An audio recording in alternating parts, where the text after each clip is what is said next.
He woke up believing he'd only lost 5 years, but what he had really lost was the woman who had once been his entire world.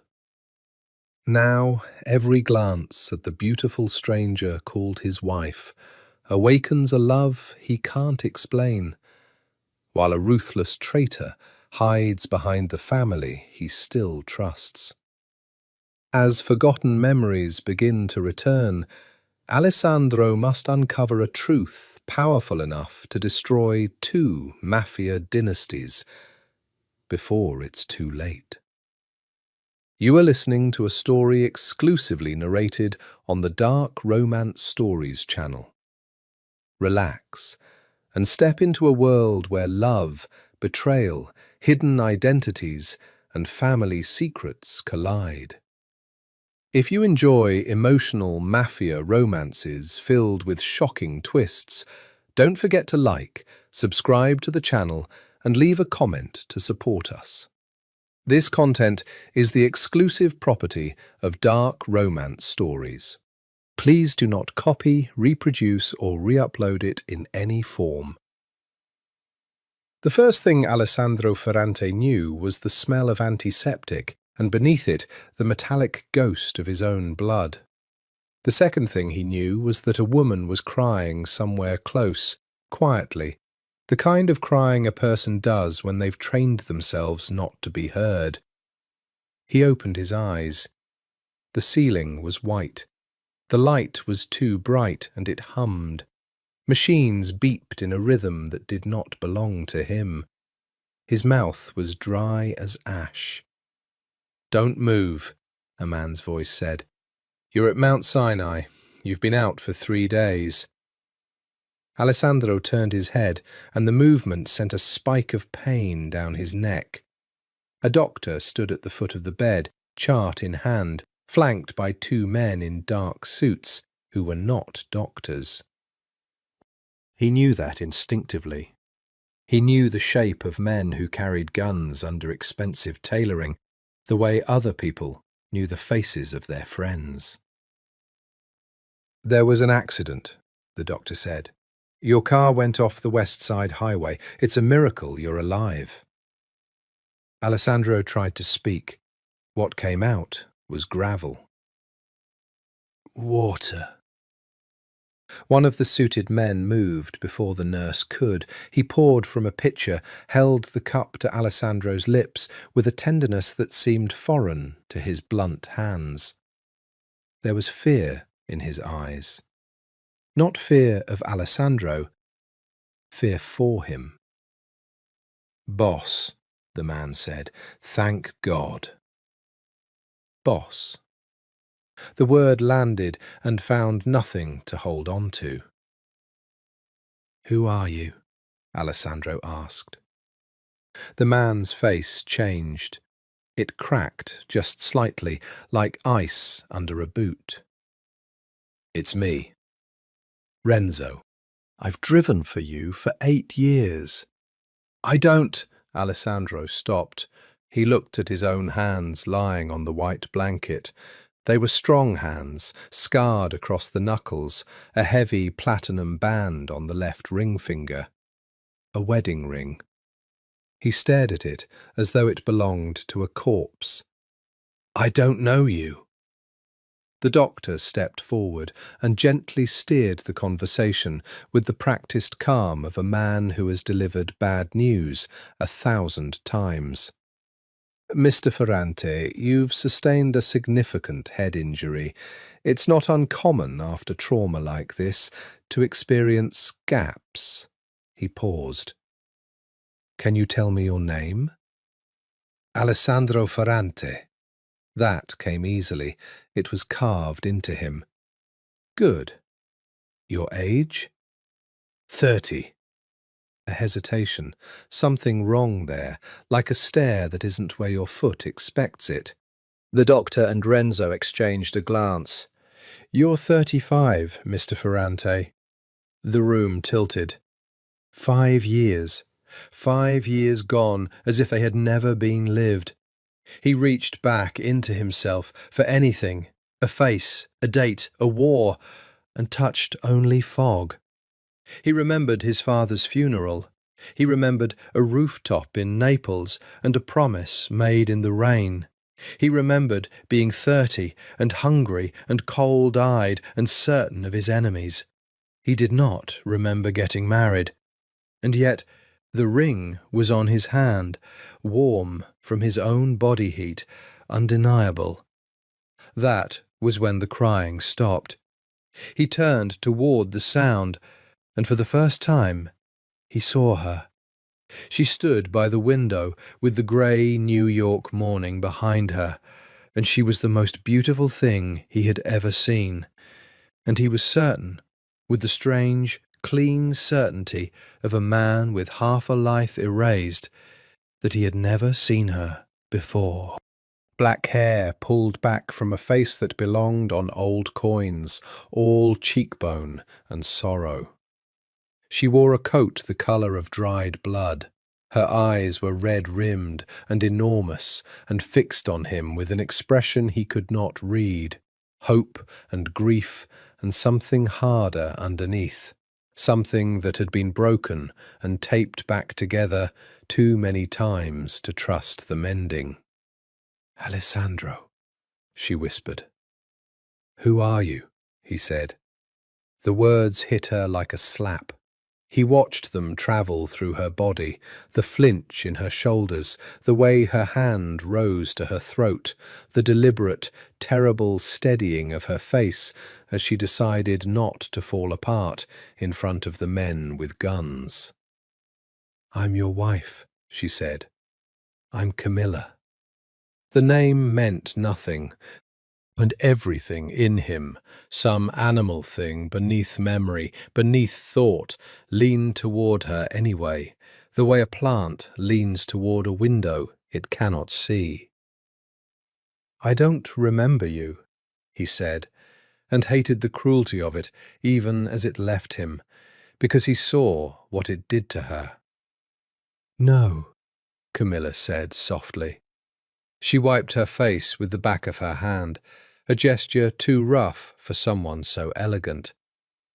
"I don't imagine you do." There was something in the way she said it, not just grief, relief, threaded through the sorrow like a wire through cake, as if a part of her was glad he'd forgotten, as if there were things between them she would rather he never remember at all. The doctor was still talking. Retrograde amnesia, temporal, the brain protects itself, patience, time. Alessandro heard none of it. He was watching his wife watch him, this stranger who wore his ring's twin on her own hand, and he was thinking one thought, cold and clear as glass. Somebody did this to me. He didn't know how he knew. Instinct, maybe. The same instinct that had told him the suited men carried guns. Cars didn't just go off the West Side Highway, not his car. He couldn't remember the last 5 years, but he remembered who he was, and men like him did not have accidents. "Renzo," he said. "Yes, boss." "The car. Where is it?" Renzo hesitated. "Impounded. Totaled." "Get it back. I want to see it." "Alessandro," Camilla said, "you nearly died. Please just—" "I want to see the car." He looked at her, and for a moment their eyes locked, and he felt it again, that pull, that gravity, terrible and unwanted. She was a stranger. She was his wife. She was crying for him and hiding something from him, and he wanted insanely to cross the room and put his scarred hands on her face and tell her not to be afraid. He did none of it. He was Alessandro Ferrante, even without his memory, and Ferrante men did not show their throats. "Everyone out," he said, "except her." The suited men filed out. The doctor protested and was ignored and left. The door clicked shut. For a long moment neither of them spoke. Rain began against the window, soft, then insistent. "Come here," Alessandro said. Camilla did not move. "You're afraid of me," he observed. "No," she said. Then, honestly, "Yes, a little. Always." She took a breath. "But not the way you think." "Then how?" She crossed the room at last and stood beside the bed, close enough that he could smell her, jasmine and something dark beneath it, smoke, expensive grief. Up close she was even more devastating, and up close he could see the fine line of an old scar at her hairline and the way her hands trembled when she thought he wasn't looking. "You want the truth," she said. "Always." Her laugh was a broken little thing. "You never used to want the truth. That's new." She looked at him, and her eyes filled again, and this time she let them. "We're not together anymore, Alessandro. We've been separated for a year. I only came because they called me and said you might die." She swallowed. "And now, you don't even remember hating me. Isn't that funny?" "I don't hate you," he said, and was startled to find it true. "Give it time," Camilla whispered. "You will." They did not tell him everything at once. He understood later that this was strategy, that in his world information was currency, and no one, not even his own men, spent it carelessly. But the walls of the house told him things the people wouldn't. They brought him home 11 days later, to a penthouse 40 floors above the black glitter of the East River. He stepped out of the private elevator into a foyer of pale marble and dark wood, and his body moved through the space with a confidence his mind didn't share, turning left toward a room he couldn't have named but somehow expected to find, reaching for a light switch exactly where his hand knew it would be. His body remembered what his mind had lost. It was the strangest thing to be a stranger inside your own life. The penthouse was beautiful and cold. Floor-to-ceiling glass, furniture the colour of storm clouds, art on the walls that cost more than most men made in a lifetime. And everywhere, in silver frames and forgotten corners, photographs. Camilla in a white dress on a terrace over the sea, laughing, her head thrown back. Camilla and Alessandro, foreheads together, his hand cradling her jaw, both of them looking at each other as though the rest of the world had ceased to exist. Alessandro at an altar, and Camilla walking toward him down a candle-lit aisle, and on his face an expression he did not recognize as his own, open, undefended, ruined with love. He stood before that photograph for a long time. "You put that back up," a voice said behind him. He turned.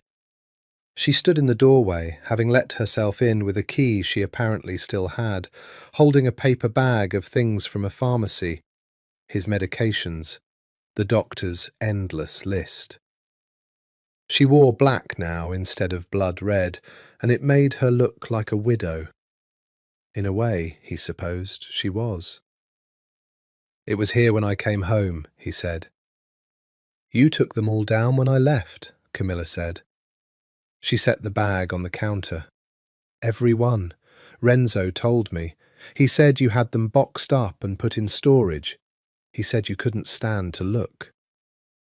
"Then who put them back?" She was quiet. "Your brother, maybe. Dario has a key. He's been staying here on and off, keeping an eye on things while you were—" She stopped. "While you were away. Dario." The name arrived with a faint warmth, an echo of affection. A little brother. Alessandro found he could almost remember a boy of 12 throwing rocks off a dock, could almost hear a laugh. He clung to it. It was the first good thing his memory had given him. "My brother," Alessandro said. "Tell me about him." Camilla's face did something complicated. "He loves you," she said carefully. "He'd do anything for you. He's told everyone that 100 times since the accident." She began unpacking the pharmacy bag, lining up amber bottles with unnecessary precision. "He's been running things while you recovered. The men trust him. Your capos trust him. My father trusts him." A pause. "Everyone trusts Dario. You don't." Her hands went still. "I didn't say that. You didn't have to." He crossed to her slowly, still favouring his ribs. "You've spent 11 days at the hospital, telling me nothing while watching me like I'm a bomb. But when I said his name just now, you stopped breathing." He stopped an arm's length from her. "Why?" She looked up at him. God, her eyes. He could drown in them and thank the water. "Because the last time you and I spoke," Camilla said, "the real conversation, not the screaming, you told me you'd found something. Something bad. You wouldn't tell me what. You said you needed to be sure, and that if you were right, everything was going to change." Her voice dropped. "That was the night before your accident, Alessandro. You called me at 2 in the morning after a year of silence, and you said, 'Cammy, I think I've been a fool. I think I trusted the wrong person.' And then you hung up. And the next day your car went into the river." The rain of the hospital returned to him, that soft, insistent sound, though outside now the night was clear and full of the city's cold stars. "Who did I trust?" he asked. "Did I say a name?" "No." "Do you know?" Camilla looked away. "I have a guess. But a guess in our world is a loaded gun, Alessandro. You don't point it unless you're ready to fire. And I have no proof. All I have is a dead man's brother who put your wedding photos back on the wall while you were in a coma."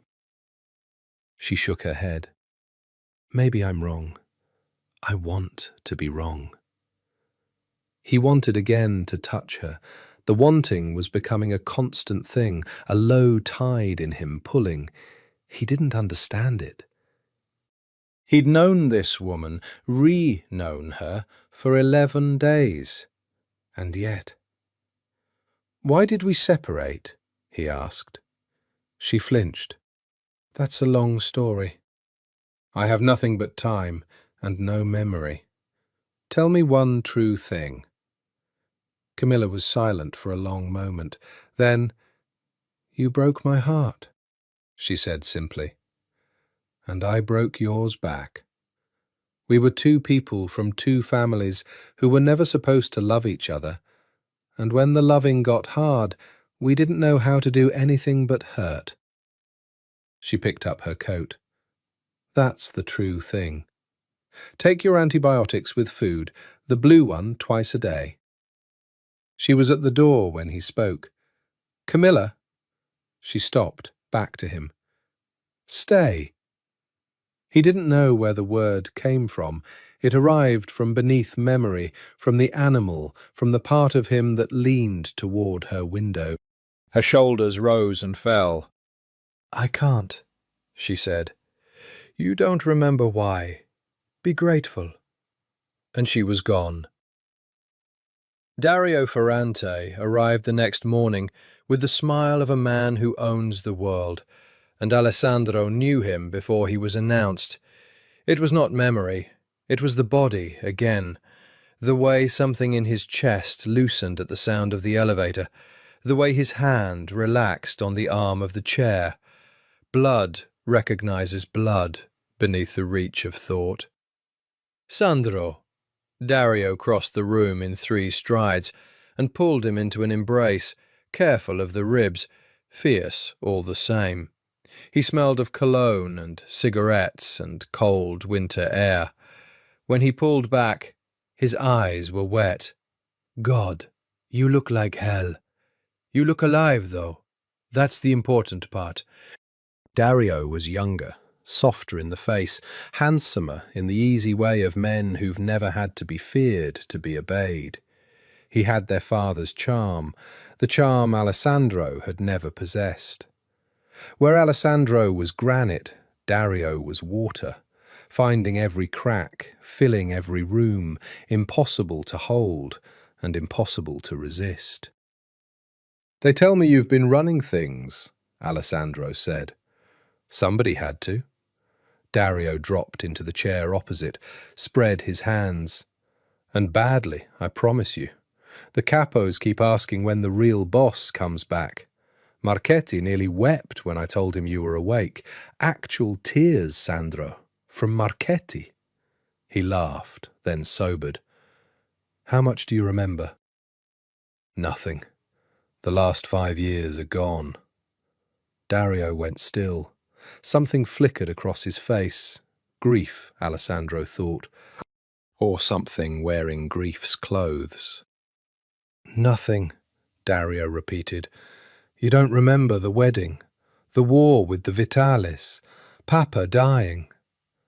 A pause, gentle. "You don't remember Camilla?" "I remember she's my wife. I remember we're separated. I remember she's afraid of me." He watched his brother's face like a card player. "And I remember that the night before my accident, I called her and told her I'd trusted the wrong person." The room held its breath. Then Dario leaned forward, elbows on his knees, and his face broke open with a pain so convincing that Alessandro almost believed it. Almost. "She told you that?" Dario said quietly. "Christ, she would." He rubbed his jaw. "Sandro, I have to tell you something, and I need you to hear it from me before you hear it twisted. That night, the trusted the wrong person night, you weren't talking about business." He looked up. "You'd found out Camilla was seeing someone, behind your back. During the separation, sure, but you didn't care about the fine print. You loved her like a sickness. It broke you. You got in the car, drunk out of your mind, and you drove too fast because you wanted to hurt something, and the only thing you could reach was yourself." Dario's voice cracked. "That's the part nobody wants to tell you.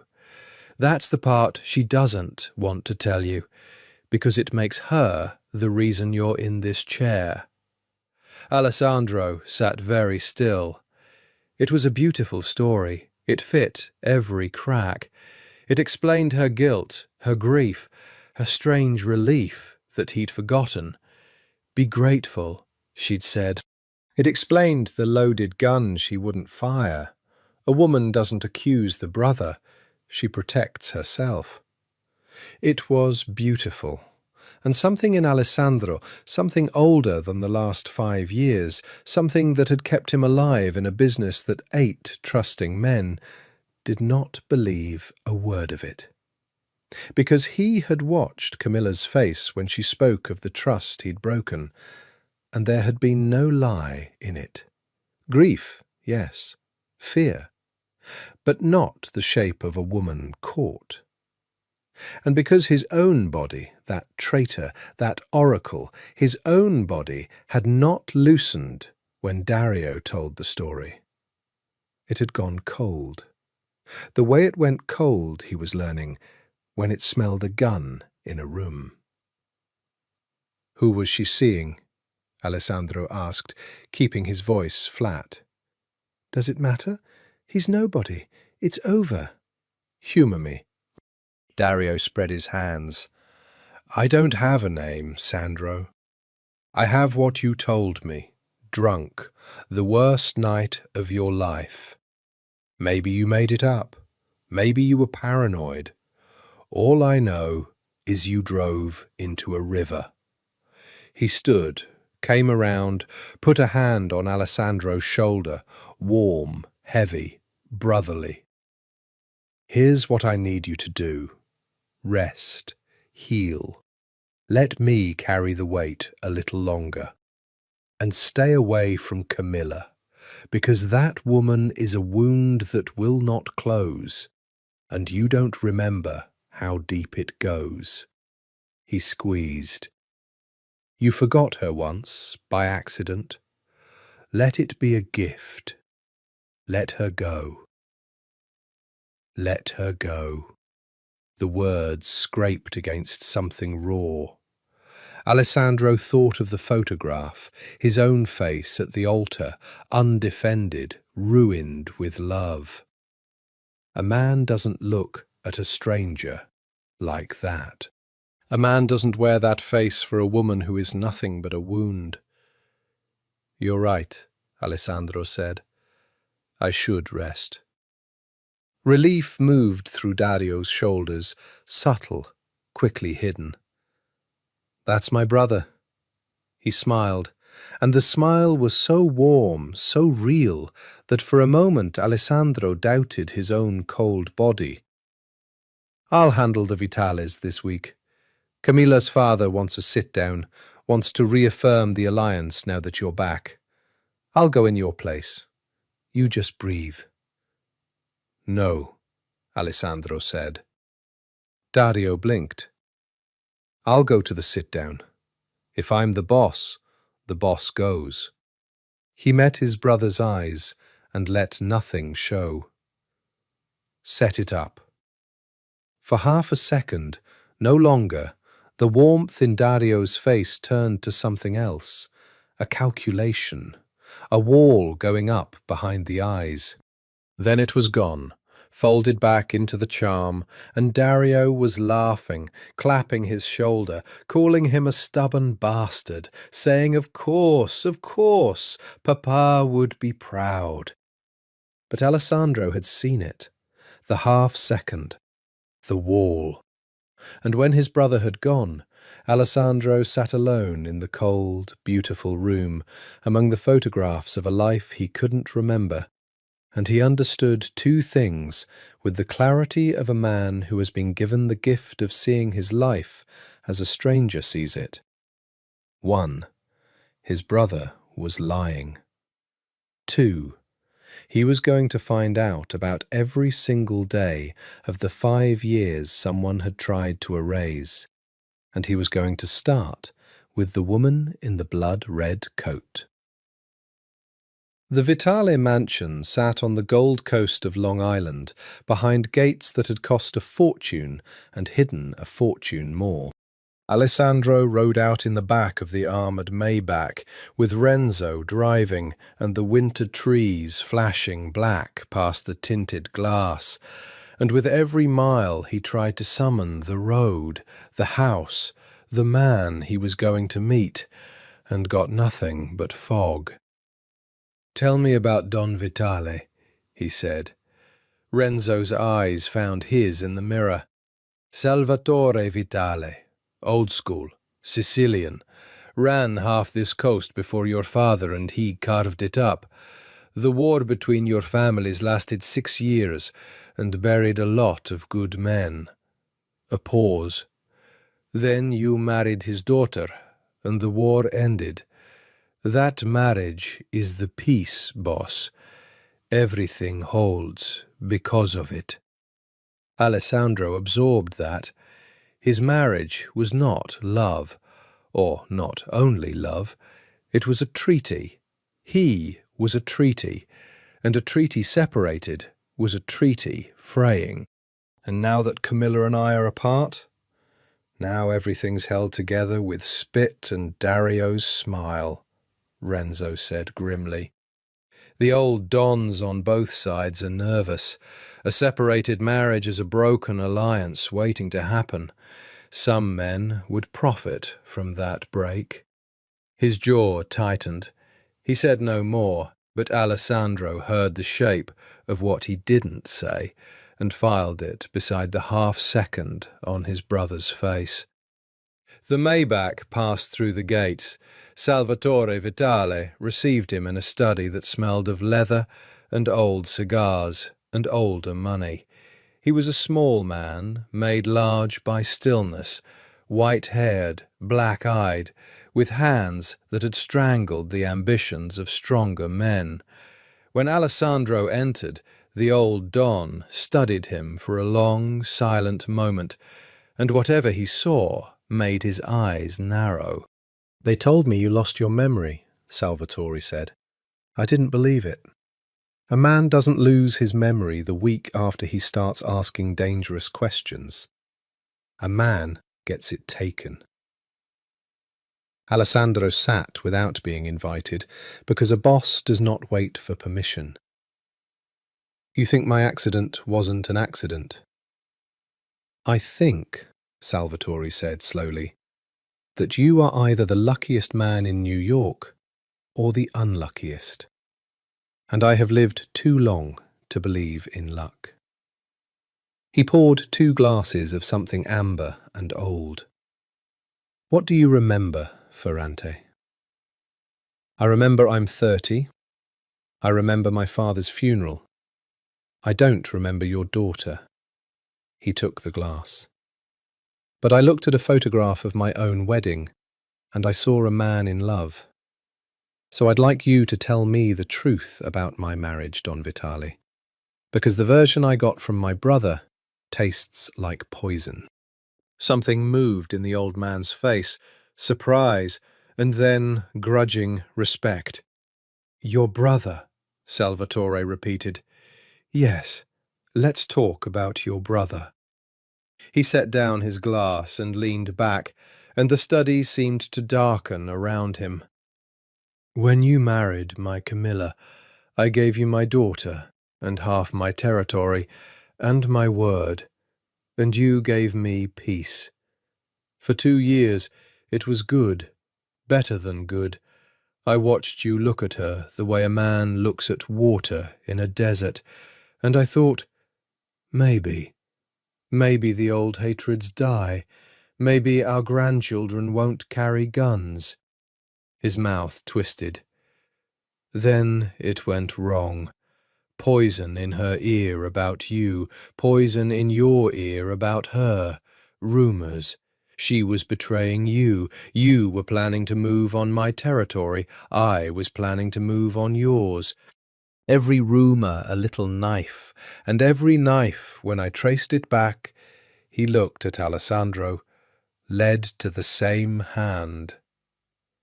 "Whose?" "I could never prove it," Salvatore said. "But my daughter came home one night a year ago with her eyes swollen shut from crying, and she said, 'Papa, someone is trying to break us, and I think it's someone who wants what Alessandro has.'" The old Don's hand tightened on the arm of his chair. "You have a brother who runs your family beautifully while you lie in a coma. You have a brother whose only obstacle to everything is you, and a marriage that keeps 2 families too strong for any one man to swallow." He leaned forward. "You do the arithmetic, Ferrante. You were always good at arithmetic. It's the only reason I let my daughter marry a dog like you." Alessandro sat with the glass untouched in his hand. The arithmetic did itself. It had been doing itself since the half-second on Dario's face. Every rumor traced to one hand. A marriage broken benefits one man, a brother who discovers a betrayal, and a car that goes into a river. "Where is Camilla now?" Alessandro asked. "Why?" "Because whoever did this to me tried to make me hate her, tried to make me let her go, and a man doesn't burn that hard to keep me from a woman who means nothing." He set the glass down. "I want to know what I'm being kept from, and I think she's the only one who'll tell me the truth." Salvatore Vitale studied him for a long, long moment. "She's at the lake house," he said finally, "in Connecticut, alone. She goes there when she can't stand the city." He reached into his desk, wrote an address on a card, slid it across.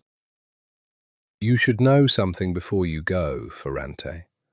His black eyes were unreadable. "My daughter has spent a year hating you, to keep from loving you. If you go up there and you're the same cold bastard who broke her, I will bury you myself and start a war I will happily lose. But if you go up there as the man who looked at her in that wedding photograph—" He stopped, his voice roughened. "Then maybe there's still something worth saving, for both our families, and for her." Alessandro took the card. "One more thing," Salvatore said as he rose. "Your brother requested this sit-down, told me you were too fragile to come, told me he would represent the Ferrante interests going forward." The old Don smiled, and it was a terrible thing. "Now why would a loving brother be so eager to sit in your chair?" He drove himself, which no one wanted him to do.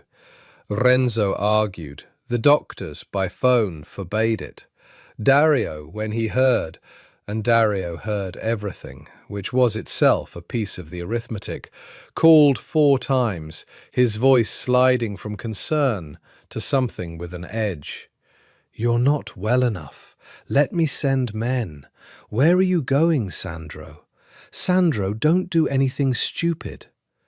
Alessandro turned the phone off and drove north into the dark, with the heater humming and the winter fields silver under a bone-white moon. And for the first time since he'd woken in the white room, he felt something like himself. The lake house was not what he'd expected. Not a mansion. A cabin, really, cedar and stone at the end of a long private road, a single golden window burning against the black water beyond. He killed the engine and sat for a moment, and his body did its remembering. A summer, warmth, her laugh carrying over water, the smell of her sunscreen and the taste of wine on her mouth. Just a flash, just a splinter of the erased years, surfacing because the place remembered even when he couldn't. He had been happy here. He knew it the way you know a bruise before you remember hitting it. He knocked. The door opened on the chain, and one dark eye appeared in the gap, and then her whole face, disbelieving. "How did you—" Camilla started. "Your father. Of course he did." The door shut. The chain slid. It opened again, and she stood there in a man's oversized sweater. His, he realized, one of his own, the sleeves swallowing her hands, and faded jeans, her hair down, her feet bare on the wood floor, and without the armor of her coats and her city, she looked years younger and infinitely more breakable. "You shouldn't be here." "Probably not." "You're supposed to be resting." Dario said. "I don't care what Dario said." He stepped inside without being asked, and she gave way before him, and the door closed on the cold. The cabin was warm and small, and smelled of wood smoke and her. A fire burned in the stone hearth. A bottle of wine sat half empty on the table beside a single glass. "I care what you say, so say it, all of it, the whole 5 years. Start at the wedding, and don't leave anything out, and don't protect me from any of it." "Alessandra, they're trying to make me hate you," he said. "My brother sat in my living room and told me you cheated. Your father sat in his study and told me my brother's been poisoning us both for a year. One of them is lying, and my body knows which, but my body can't tell me why. He took a step toward her. So I'm asking the only person who was in the room for all of it. What happened to us, Camilla? She stared at him. The firelight moved on her face, and something in her, some wall she'd held up for a year, for 11 days, for the whole drive of his memory back toward her, cracked and gave and fell. "Sit down," she whispered. "This is going to take the whole bottle." She poured him a glass. Their fingers touched when she passed it, and they both went still at the small, live wire of it. And then she pulled back and sat across from him with her knees drawn up in his sweater, and began. "We met at a funeral. Your father's. I wasn't supposed to be there. Vitales don't go to Ferrante funerals. We'd been killing each other for 6 years. But my father sent me to pay respects and take the temperature, see if the sun was going to keep the war going or end it." A small, sad smile. "You were standing by the grave in the rain, and you didn't cry. And everyone was terrified of you, this cold young man who just inherited an empire. And I walked up to you, this enemy's daughter, and I said," her voice caught, "I said, I'm sorry for your loss, and I'm sorry my family probably celebrated it. And you looked at me like I was the first honest thing you'd seen in a year. And you said, 'Marry me, and we'll stop the whole thing.' As a joke, half a joke." She wiped her eyes. I laughed. And 6 months later I wasn't laughing, because we'd fallen so hard neither of us could see straight, and the joke had become the only thing either of us wanted. Alessandro sat motionless, drinking her voice like a man dying of thirst. "It was good," Camilla said. "God, Alessandro, it was so good. You were cold to the whole world and warm only to me, and I felt like I'd found the one door in a fortress. We got married. The war ended. The families joined. For 2 years, it was the best thing that ever happened to either of us." Her face hardened. And then it started. Little things. A man would tell you I'd been seen somewhere I hadn't. Someone would tell me you were moving guns onto my father's docks. Every rumour made us a little colder, a little more afraid, and we were both so proud, so trained, that instead of talking, we armoured up. We started sleeping in different rooms, then different cities, and every time we almost fixed it, there'd be a new rumour, perfectly timed, like someone was watching us heal and deciding when to reopen the wound. She looked at him. "You want to know who benefits from a broken alliance? Who's close enough to plant every rumour? Who's charming enough that we both trusted him more than we trusted each other?" "Dario," Alessandro said. "I never had proof," Camilla said, "just a pattern and a feeling. And then, a year ago, we said things we couldn't take back, and I moved out for good, and I told myself it was you. I needed it to be you, because the alternative was that we'd been played, that we'd thrown away the one good thing either of us ever had because some smiling snake wanted your chair." Her voice broke completely now, and she pressed the heel of her hand to her mouth. "And then you called me at 2 in the morning after a year of silence, and you said you'd been a fool, that you'd trusted the wrong person. And I thought, oh God, he sees it now. He finally sees it. We can fix it." She was crying openly. "And then your car went into the river. and you woke up, and you didn't remember me at all." The fire snapped. Outside, the lake lay black and still. Alessandro set down his glass, crossed the small space between them, and knelt in front of her chair. He took her face in both his scarred hands, and she let him, trembling. "I don't remember you," he said, "but I've spent 11 days unable to stop leaning toward you, like you're the only warm thing in the world. I looked at our wedding photo, and I saw a man I don't recognize wearing my face, and he was in love in a way I didn't know I was capable of." He wiped her tears with his thumbs. "They erased my memory of you, but they couldn't erase this, whatever this is. It's still here. It survived a river."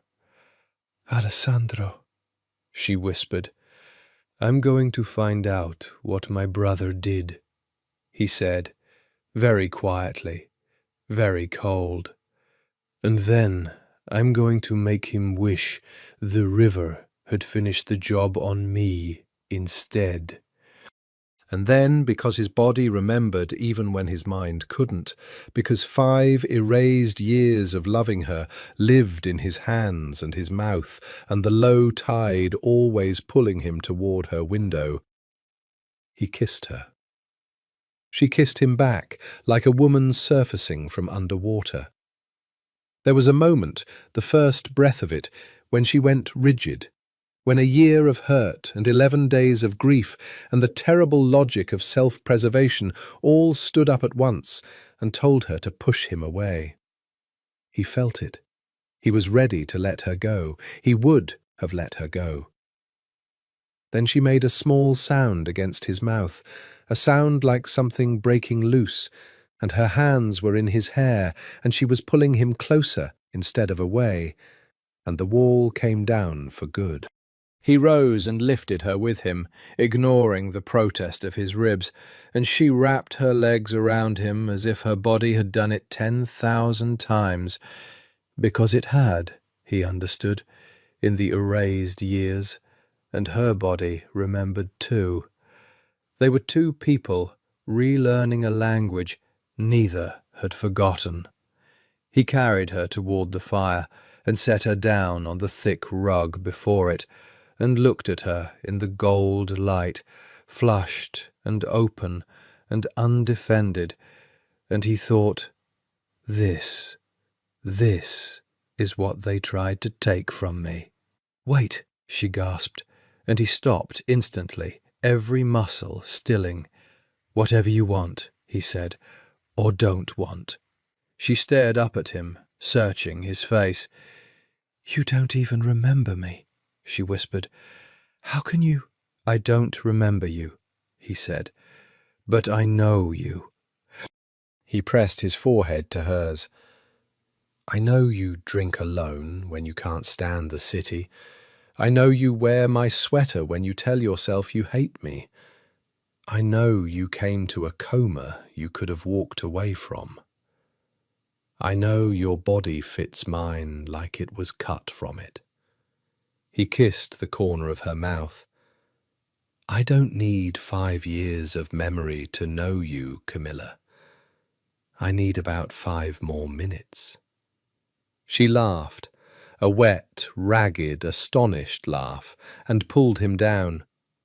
Afterward they lay tangled before the dying fire under a blanket she'd dragged off the couch, and she traced the scars on his knuckles, the new bruises from the accident greening across his ribs, and he watched her face and memorized it deliberately, so that whatever else they took from him, they would have to take this too, and he would not make it easy.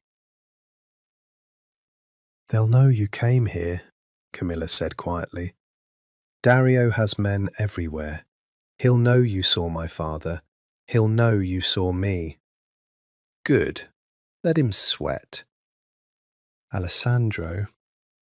She propped herself up on an elbow, and the firelight loved the line of her. You don't understand what he is yet. You remember a little brother who threw rocks off a dock. That boy is gone. The man he became. She shook her head. He waited. That's what you have to understand. Whatever he didn't do it in a rage. He planned it for years. He planted every rumour with patience. He waited for you to find out, and then he put you in a river the same day. Clean, deniable. And he stepped into your life so smoothly that everyone thanked him for it. He's been sleeping in your bed, running your men, sitting in your father's chair, and smiling the whole time. Her voice dropped. A man like that doesn't get angry when you go behind his back. He just moves up his timeline. Alessandro turned this over. Then I have to be smarter than him, he said. And I have one thing he doesn't know about. What? He thinks I remember nothing. He thinks the amnesia is a wall between me and the truth. A cold smile. He doesn't know the amnesia is a mask. He looks at me and sees a man who's lost the last 5 years and can be handled, managed, steered. He'll relax. He'll get careless. He'll do the one thing careful men do when they think the danger's past. He'll stop watching. He looked at her, and I'll be right there, blank-faced, grateful, his poor lost brother, letting him carry the weight. The smile widened, and Camilla felt a chill, because for one moment she saw the man she'd fallen in love with and the man she'd feared, and understood at last that they were the same man. And I'll take everything back, one piece at a time, and he won't see it coming until it's already done. That's dangerous, Camilla said. If he suspects, even for a second, that you know, then I don't let him suspect. Alessandro pulled her down against his chest, and she came and fit, and they lay listening to the fire and the lake. I need you to do something for me, something that'll cost you. Anything. I need you to go back to the city and let everyone believe you and I are still finished, cold, enemies. I need you to help me sell the story that the amnesia's a gift, that we're never getting back together, that Dario's right and you're a closed wound. His arm tightened around her. I need to keep you a secret, because the moment he knows you matter to me, you become the fastest way to hurt me. And a man who'd put his brother in a river won't hesitate to put a bullet in the woman his brother loves. Camilla was quiet against him. You want to hide me, she said finally. After a year of everyone knowing we were done, you want to hide the fact that we're... She stopped. What are we? I don't know, Alessandro said honestly. I don't have the words for it yet. I only have 5 years of missing, and one night I'll cut a man's throat to protect. He kissed the top of her head. Call it that. She was silent a while longer. Then, it'll look like I gave up on you, to your men, to my father, to Dario. It'll look like the wound never closed. Her voice was small. You're asking me to let the whole world think you don't want me. Again. He understood then exactly what he was asking. He'd done it before, apparently. Let the world believe she was nothing. Let his pride and his fear armour him against her. He'd done it and it had nearly destroyed them both. And now he was asking her to walk back into that exact fire, on his word, on a promise made by a man who couldn't remember the last time he'd broken one. "Yes," he said. "I'm asking you to trust me when I have no memory of ever earning it." Camilla lifted her head and looked at him for a long time. "Then don't lose again," she said. "Whatever they took from you, whatever this costs, don't lose.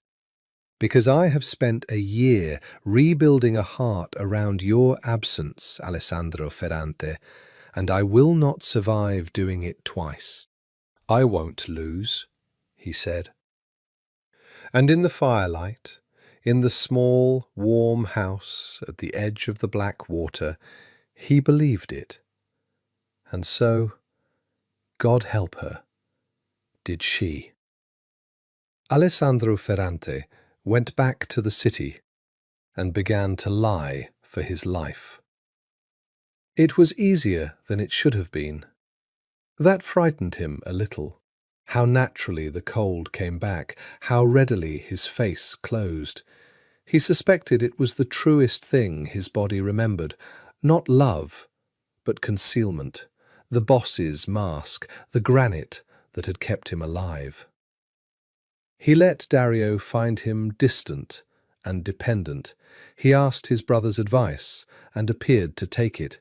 He grimaced through physical therapy and let the men see him weak, let them see the great Alessandro Ferrante shuffling and forgetful, gripping the arm of a chair to stand. He let it be known, through the careful channels that carried everything, that the sit-down with Vitale had gone poorly, that the amnesiac boss had been cold to his own wife, that whatever had once existed between Alessandro and Camilla was ash now, and good riddance. Dario ate it up. Alessandro watched him eat it, watched the wariness in his brother's eyes soften day by day into something worse than trust, into pity, into the comfortable contempt the strong feel for the fallen. "You seem better," Dario said one evening, 3 weeks in. They were in the penthouse, drinking, and beyond the glass the city burned cold and gold. "Calmer. I was worried after you ran up to Connecticut, thought you were going to do something dramatic." "There was nothing there for me," Alessandro said, staring into his glass. "She looked at me like I'd killed her dog. Whatever we were, it's over. You were right." He let a beat pass, let the lie settle. "It's strange, to grieve a marriage I can't even remember, like mourning a stranger's death. That's the amnesia talking. Give it time." Dario refilled both glasses. He was relaxed now, expansive, the way he got when he thought he'd won a room. "You know what your problem always was, Sandro? You held on too hard. Camilla, the old grudges, Papa's way of doing things. You never knew when to let go." He raised his glass. "Maybe the river did you a favour. Maybe you get to start clean." "Maybe I do." Alessandro clinked his glass to his brother's and thought, with a calm that surprised him, about all the ways a man could die. But under the mask, he worked. He could not remember the last 5 years, but the 5 years had left evidence, and evidence didn't need memory, only patience.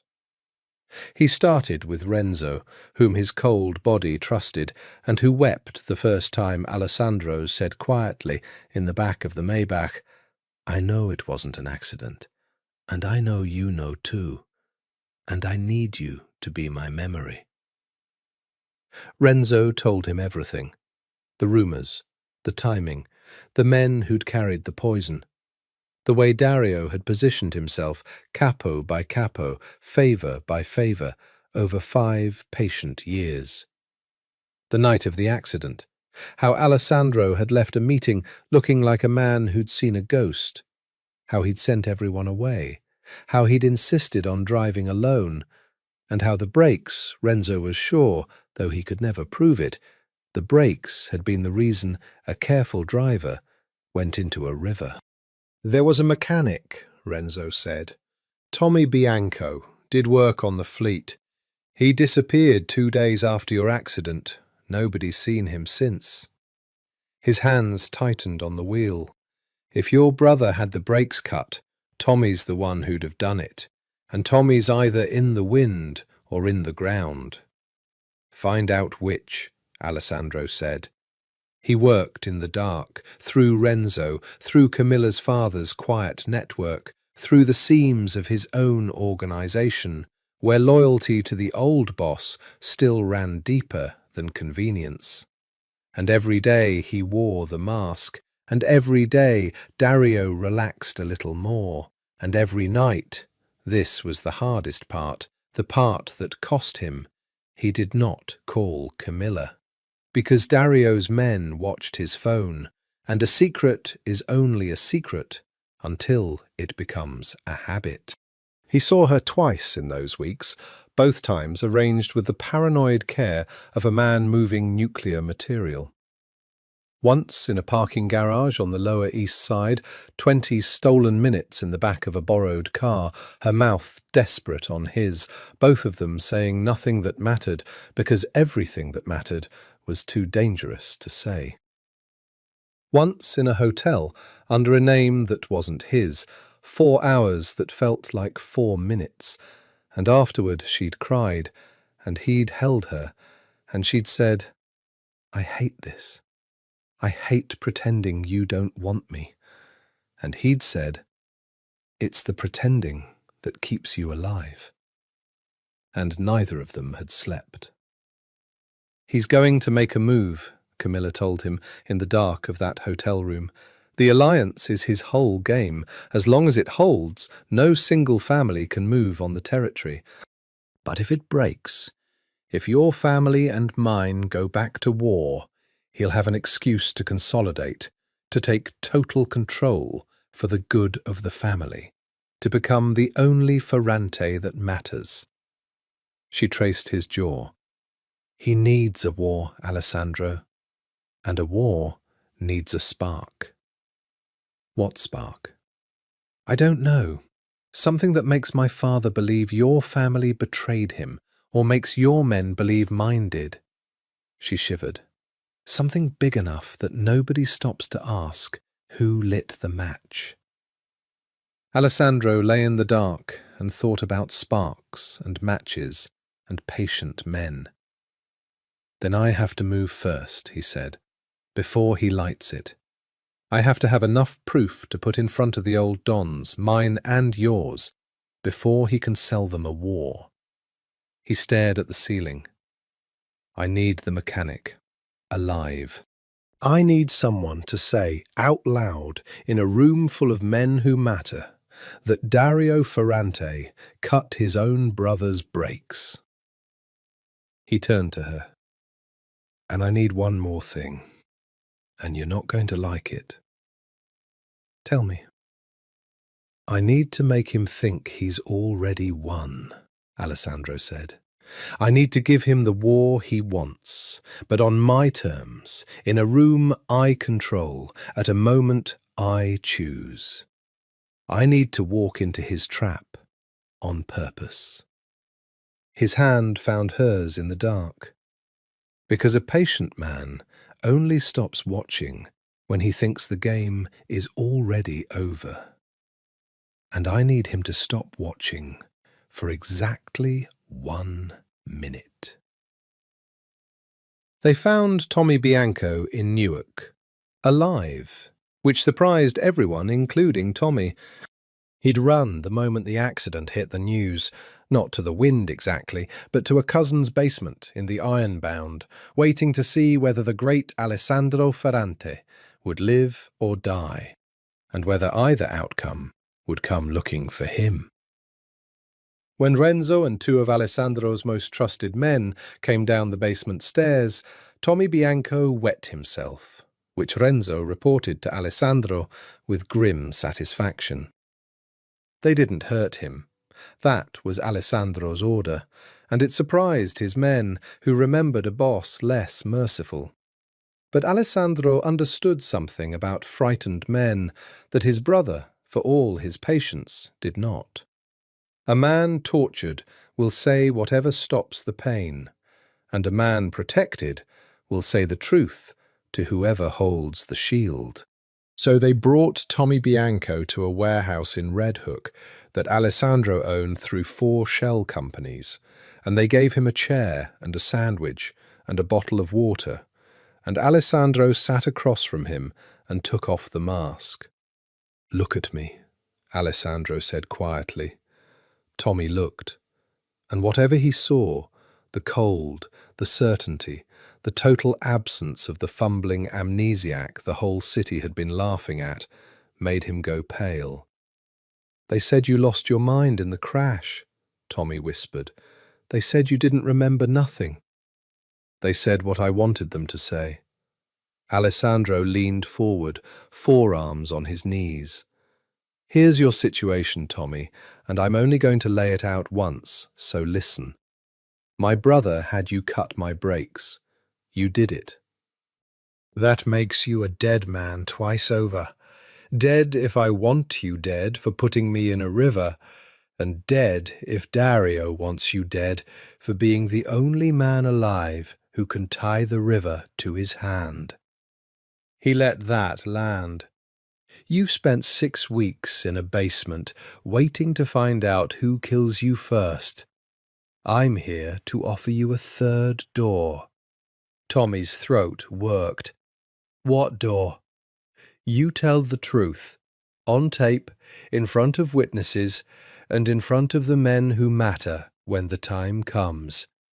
Alessandro's voice was flat and calm. "And in exchange, I put you somewhere Dario can't reach, and I forget you ever touched my car. You get to live, Tommy. That's the whole offer. Nobody else in this city is offering you living." Tommy Bianco started to cry, the ugly, hopeless crying of a small man crushed between large fates. And then he talked. He talked for 2 hours. He told them how Dario had come to him personally, which was itself damning. A careful man does his own dirtiest errand only when he trusts no one else with it. He told them the amount, the method, the timing. He told them Dario had said, laughing, "My brother's going to have an accident, and then my brother's going to have some memory problems, and if he doesn't, you and I are going to have a much worse conversation." He told them Dario had known about the amnesia risk, had wanted it, had specified the kind of impact that scrambles a brain, had said the crash needed to look survivable but forgettable, because a dead brother makes a martyr, and a martyr makes the men loyal. But a broken, forgetful, pitiable brother makes the men look for someone new to follow. "He planned the amnesia," Alessandro said slowly when it was done. "He didn't just want me dead or gone. He wanted me diminished, alive and useless, a ghost in my own house. He said," Tommy swallowed, "he said a dead king gets avenged, but a broken one just gets replaced." Renzo, standing by the wall, made a low sound of pure hatred. Alessandro sat very still, absorbing the final shape of it. His brother had not simply tried to kill him. His brother had tried to erase him, had reached into his skull and stolen 5 years and a wife and a war, all so that Dario could stand in the wreckage and be thanked for it. And it had almost worked. It had worked for 11 days in a white room when Alessandro had woken with no name for the woman in the blood-red coat. The rage that moved through him then was not hot. That was the thing that would have surprised the men who'd known the old boss, the young boss, the boss before the river. This rage was cold and clean and patient, and Alessandro understood, sitting in that warehouse with his brother's confession on tape, that the river had given him one gift after all. It had shown him exactly what he was capable of becoming when he let go of everything but the mask. "Get him somewhere safe," Alessandro said. "2 men on him at all times.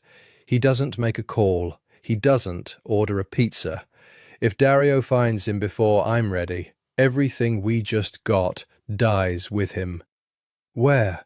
Renzo asked. Alessandro thought. "The lake house," he said, and then, catching himself, catching the flicker in his own chest at the thought of that place tainted by this, "No, not there. Somewhere with no meaning. Somewhere I'd never keep anything I cared about." A cold smile. "Dario knows how I think. He knows I protect what I love.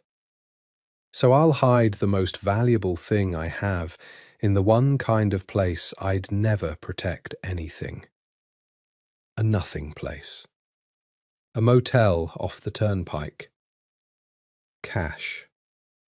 No names." Renzo nodded slowly. "You're different, boss," he said. "Since the river. Colder, smarter. Like you finally stopped fighting what you are." "Maybe I did," Alessandro said. That night, alone in the penthouse, he stood before the wedding photograph, the one Dario had rehung, the small cruelty of it clear to him now, a knife left where the victim would find it. And he looked at his own undefended face, ruined with love, and he made himself a promise in the dark. He was going to get all of it back. The memory, the marriage, the wife, the chair. And when he had it, he was going to sit his brother down in a room full of the men who mattered, and he was going to play a tape, and he was going to watch the charm drain out of Dario Ferrante's face for the last time. But not yet. A patient man had built this trap over 5 years. Alessandro would need only a few weeks to build a better one. The problem with hiding the thing you love is that other men can't see the fence around it. Alessandro learned this at a party. It was a thing that couldn't be avoided. A birthday for one of the old capos, Marchetti, the one who'd wept when Alessandro woke. Both families would be there. The alliance demanded the show of unity. Camilla would be there, on her father's arm, and Alessandro would be there, wearing the mask, and they would have to look at each other across a crowded room, like 2 people who'd salted the earth between them. He'd told himself he was ready. He was not ready for Luca Vitale. Luca was Camilla's cousin, a Vitale, blood of the allied family, young and rich and beautiful in the flashy way that photographs well. And Luca had, Alessandro learned within about 90 seconds of arriving, spent the year of Alessandro's separation making it very clear to Camilla that a broken marriage need not stay broken from a single direction. He was attentive. He was charming. He put his hand on the small of her back to guide her through the crowd, and he leaned close to say things that made her smile, the polite, social smile Alessandro was learning to read. And he refilled her glass before it was empty, like a man who intended to be there when it emptied. Alessandro watched from across the room, glass untouched in his hand, and discovered that jealousy was a thing that lived in the body, beneath memory, like everything else that mattered. It was insane. He knew it was insane. She was performing. They both were. That was the entire plan, cold and finished and nothing to each other. And her cousin's attentions were a gift to the performance, proof of the story they were selling. He should have been grateful. Instead, he stood by the bar and felt something ancient and violent uncoil in his chest, and it took everything the mask had taught him not to cross the room and remove Luca Vitali's hand from the small of his wife's back at the wrist. "Careful," Dario murmured, appearing at his elbow with 2 drinks. "You're staring." "Am I?" "Like you want to kill somebody." Dario followed his gaze, and understanding bloomed across his face, and this was the thing that would stay with Alessandro. Dario smiled, delighted, because a jealous brother was a useful brother. A jealous brother could be steered. "Ah, Luca, yeah, he's been sniffing around Camilla for months, since before your accident even." He handed Alessandro a glass. "Bothers you, huh? Even now? Even without the memory?" "It doesn't bother me," Alessandro said. "It's okay if it does. Muscle memory." Dario clapped his shoulder, warm, poisonous. "But let me give you some brotherly advice. Let it go. Let him have it. You know what it does for us if a Vitale marries into the family through Camilla? Cements everything. Better than you ever did, honestly. Luca's easy. Luca's controllable. Luca doesn't ask questions." He sipped his drink. "You holding on to her, even in your own head, even now, that's the old Alessandro, the one who couldn't let go. Be the new one, the one the river made." He smiled. "Let her go, and let me handle the rest." Let me handle the rest. And there, in one sentence, at a birthday party, Alessandro understood a new piece of the arithmetic. Dario didn't just want Camilla gone from Alessandro's heart. Dario wanted her placed, married to a controllable Vitale, delivered as a bridge Dario himself owned. Camilla wasn't just a wound to be closed, she was a piece on a board, and Dario intended to move her over Alessandro's dead body, which, Alessandro reflected, his brother had already tried once. He set down his glass. "You're right," he told Dario. "I should let it go." And then he did the hardest thing he had done since the river. He walked across the room, not toward Camilla, that would have undone everything, but toward the terrace, and he stood in the cold with the city spread out below, and he let his wife be charmed by another man behind him, and he did not turn around. He stood there, and he breathed, and he let the jealousy burn through him and out, because the plan required it, because a single crack in the mask would kill her, because love, he was learning, was mostly the discipline of not acting on it at the wrong moment. She found him 20 minutes later. She'd slipped away, a bathroom excuse, a lost earring, some small social lie, and she came out onto the cold terrace and stood beside him at the rail, not touching, both of them staring out at the city like 2 strangers who'd stepped out for air. "You looked like you were going to murder my cousin," she said quietly, lips barely moving. "I considered it." "He's harmless. He's a peacock. He put his hand on you. That's the plan, Alessandro. Cold and finished, remember? Him circling me sells it better than anything we could stage." She glanced at him sideways. "Are you actually jealous? A man who can't remember loving me?" Apparently my body doesn't need the memory to want to break his fingers, Alessandro said.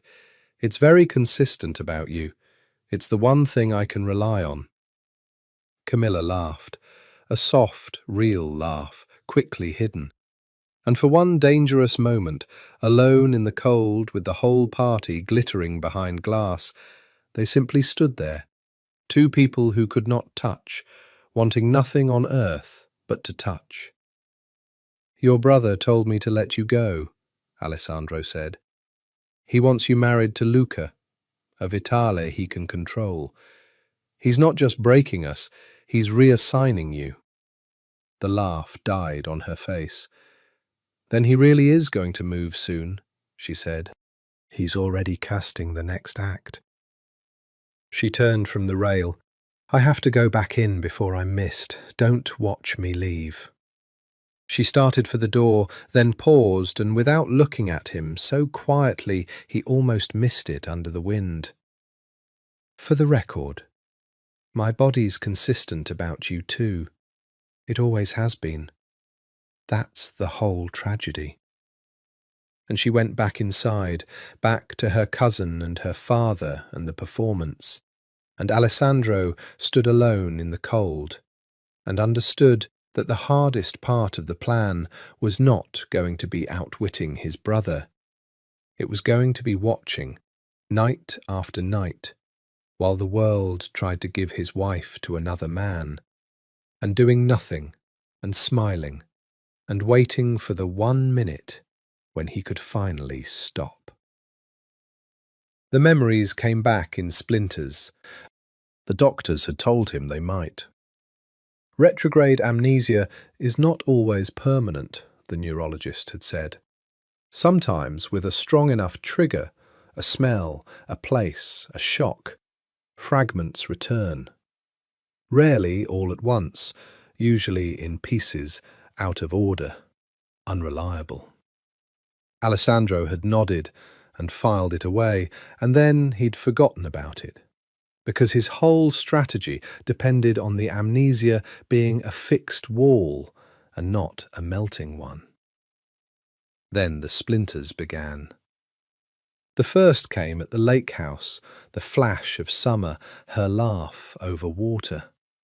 The second came in the penthouse shower, of all places, the sudden, vivid sensation of Camilla's back against his chest, her wet hair against his jaw, her laugh echoing off the tile, so real he turned around expecting her and found only steam. The third came worse. A fight. Screaming. His own voice saying something unforgivable, and her face crumpling, and a glass shattering against a wall. He didn't know what they'd fought about. He only surfaced from it shaking, with the sick taste of an old cruelty in his mouth, and understood for the first time, in his gut, not just his head, that he had hurt her. That the man in the wedding photo had also been the man who broke her. That both were true. He told her about the splinters in the motel off the turnpike, where they met now under the cover of checking on Tommy Bianco. 2 rooms down from the terrified mechanic and his guards, a squalid little room with a buzzing sign outside the window, the least romantic place on earth, and therefore the safest. I remembered a fight, he said. I said something to you. I don't know what. But I saw your face when I said it. And Camilla, he stopped. How much did I hurt you? In the years I can't remember. Tell me the truth, all of it, like before. She was quiet for a long time, sitting on the edge of the terrible bed. You want to know if you were a good husband or a bad one, she said finally. The answer is both. That's the answer for most of us. She pulled her knees up. You loved me more than anyone ever has or ever will, and you were the coldest, cruelest man I've ever known when you were frightened. And you were frightened more than you ever let anyone see. When the rumours started, when you thought I might betray you, You didn't come to me and ask. You punished me. You went cold. You disappeared for days. You said things designed to cut, because if you cut first, you couldn't be cut. Her voice was steady, which was worse than if it had shaken. The fight you're remembering is probably the last one. You accused me of sleeping with someone. I hadn't. I told you I hadn't. And you looked at me like you'd already decided I was lying. And you said— She took a breath. You said, I should have known better than to trust Vitali blood. And I threw a glass at your head, and I moved out that night.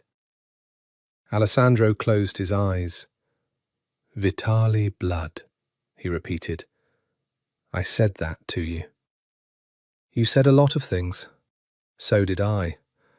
I told you your father was right, that you'd never be man enough to run what he built. That was mine. I aimed it, and I fired it, and I watched it land. She wiped her eyes, roughly, the gesture he now knew as hers. We were very good at loving each other, and very bad at everything else, and Dario knew it. That's the thing you have to understand. He didn't invent the poison. He just found the cracks that were already there and drove wedges into them. We handed him the weapon. We were always going to hand him the weapon, because we never learned to talk to each other without armor on. Then teach me now, Alessandro said. He crossed the room and knelt in front of her, taking her hands. Whatever I get back, however this ends, I don't want to be the man who says vitale blood to the woman he loves. Teach me the other thing, the talking. I'm a blank slate, Camilla. For the first time in my life, I don't have 5 years of pride to defend. Use it. Build me into something better before the memory grows back and ruins me again. She looked at him, and something in her face broke open. Hope, that most dangerous thing. You're serious? I have never been more serious about anything. He pressed his lips to her knuckles. I got a second chance most men only pray for. I don't have to be the man who hurt you. I can choose. Right now, before the memory comes back and starts voting, I can choose to be the man in the wedding photo without being the man who threw it in a box.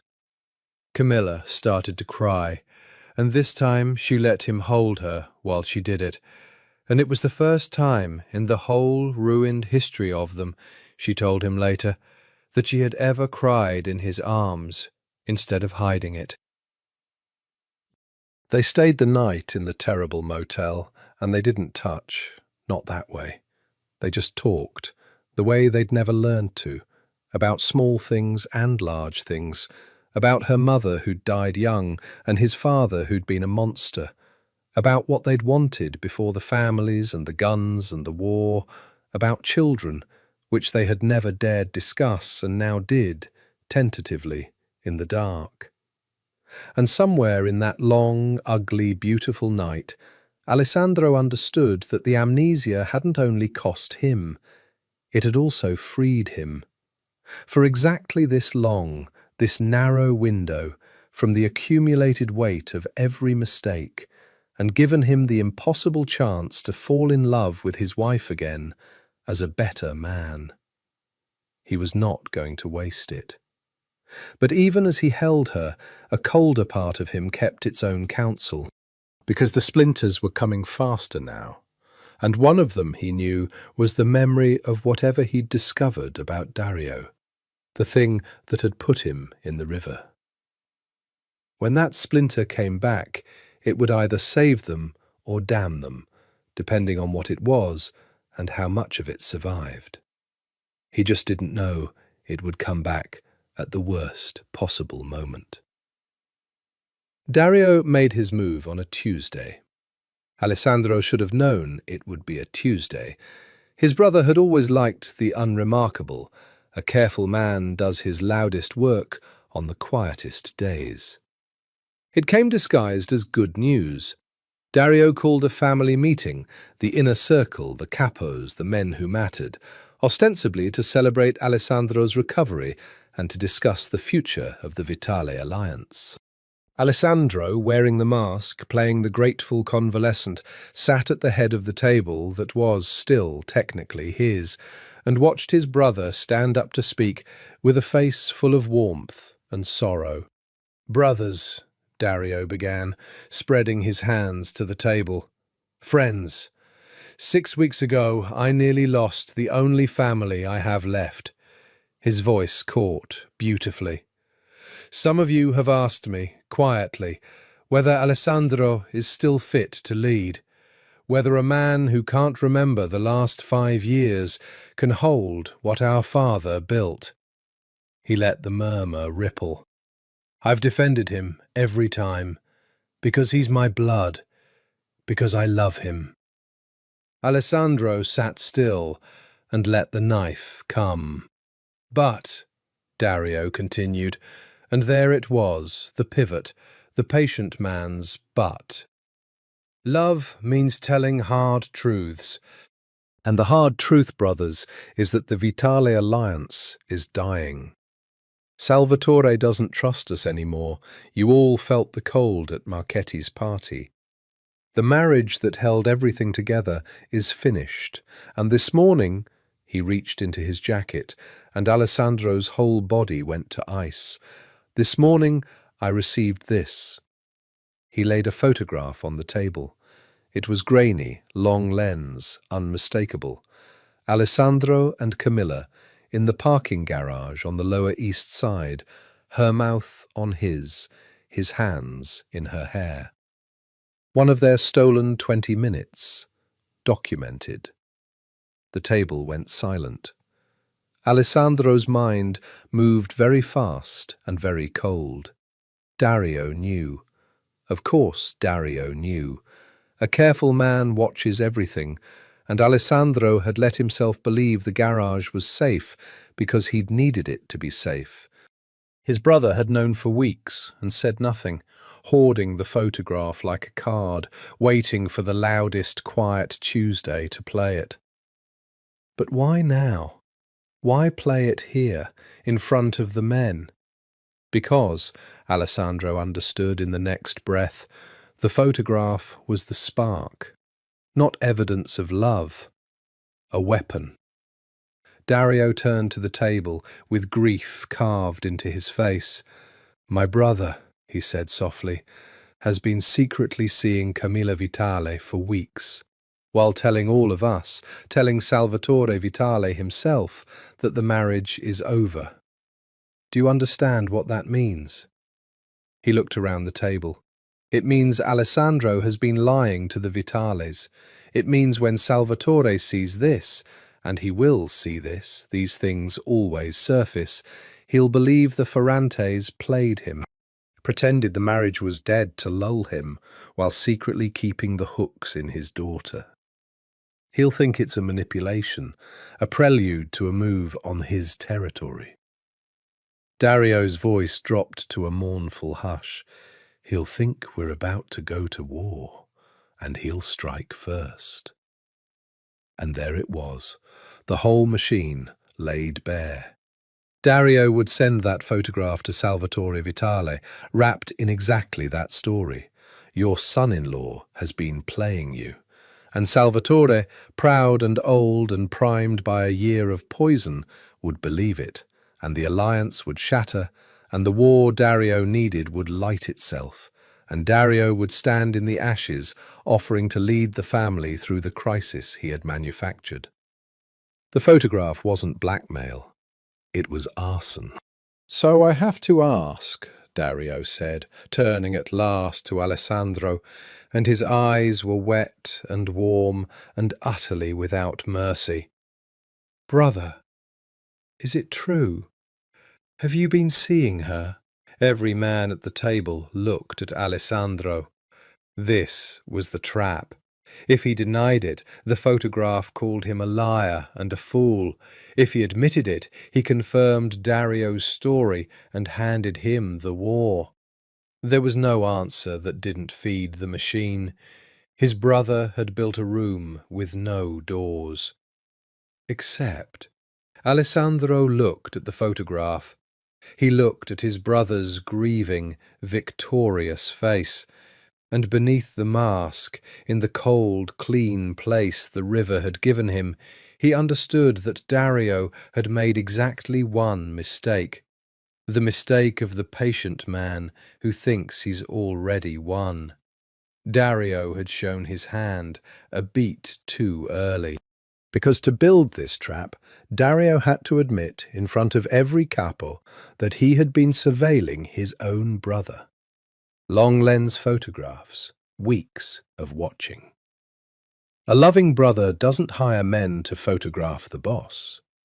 A loving brother doesn't sit on a weapon for weeks waiting to spring it. And Alessandro, who had spent 6 weeks laying his own quieter trap, had exactly one card that turned the whole table.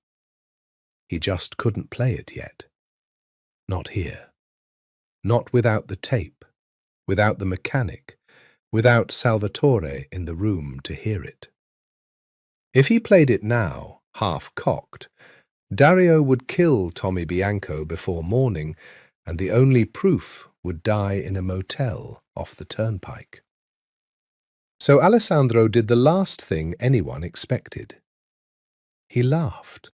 Low, cold, real, and the sound of it changed the temperature of the room, because it was not the laugh of a broken convalescent.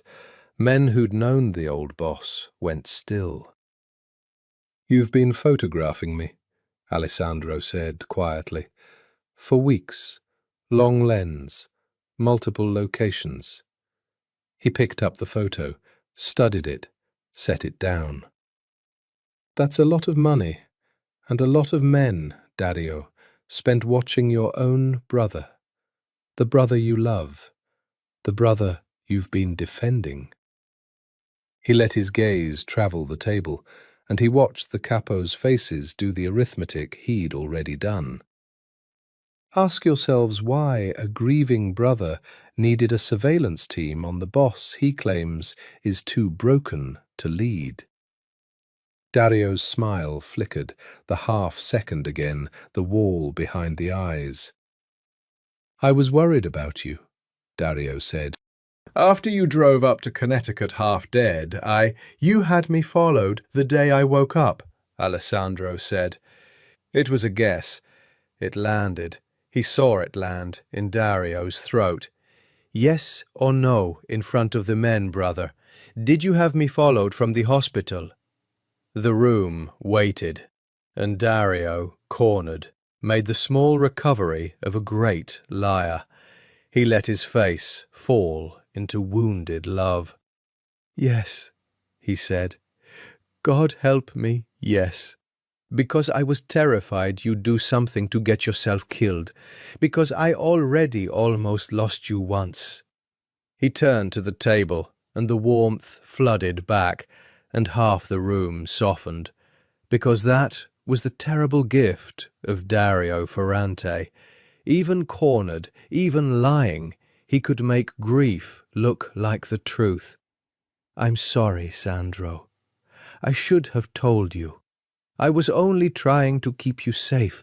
It was masterful. Alessandro had turned the table halfway, and Dario had turned it halfway back, and the room hung suspended between two brothers, and no capo knew which one to believe. A draw. For now. "We'll finish this later," Alessandro said, rising, "as brothers, not in front of the men." He gathered the photograph, took it, pocketed it, denied Dario the artifact, and walked out of his own meeting with every eye on his back. And he did not let his hands shake until he was in the elevator, alone, the doors closed. "He's going to send it tonight," Alessandro thought. "He knows I'm on to him now. He can't wait for the perfect Tuesday any more. He'll send that photo to Salvatore tonight with the story, and the war will start before I'm ready." which meant Alessandro had until nightfall to do the thing he'd spent 6 weeks getting ready to do. He had to get to Salvatore Vitale first, with the tape, with the mechanic, with the truth. He took out his phone and called the one number he'd promised himself he wouldn't call from a watched phone, because it no longer mattered. The mask was off, the war was lit, and all that was left was speed. "Camilla," he said when she answered, "it's happening, tonight. Get your father in a room and don't let him do anything until I get there. Whatever Dario tells him, whatever he sends, make Salvatore wait. I'm coming with proof." A pause, then her voice, steady, a Vitale to the bone. "How long do you need?" 3 hours. "You have 2, Camilla said. "Dario already called my father 20 minutes ago. Said he had something Papa needed to see." "Papa's furious, Alessandro. He's calling up men." Her breath shook just once. "Come fast, and come alive." 2 hours to move a mechanic, a tape, and a body full of half-healed ribs across 3 counties, ahead of a war. Alessandro did the math in the elevator and had the plan built by the time the doors opened on the garage. "Renzo." He was already moving toward the Maybach. "Get Tommy Bianco, now! Both guards! We're taking him to Long Island." Renzo didn't ask questions, which was why Renzo was still alive. He made 2 calls before Alessandro had the door open. "Motel's an hour from here. Long Island's another 90 minutes from there. That's too long, boss. You don't have—" "I know." Alessandro slid into the back. "Split it. You go for Tommy, I go straight to Vitale and hold the line until you get there with him. The tape comes with me now. Play it for Salvatore, buy time, and Tommy arrives to confirm it in the flesh." He was already pulling the burner with the recording, checking it, his hands steady now that there was finally something to do. "If Dario's men are watching the motel, they're not," Renzo said grimly. "That's the one thing that went right. You picked a nothing place.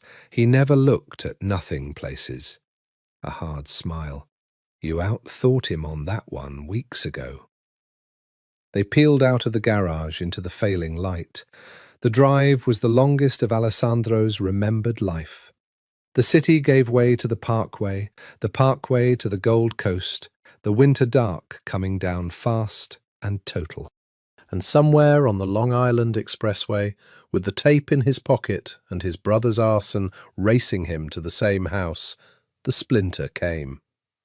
It came the way the doctors said it might, triggered by shock, by adrenaline, by the exact chemical storm of a man driving toward the reckoning that had put him in the river the first time.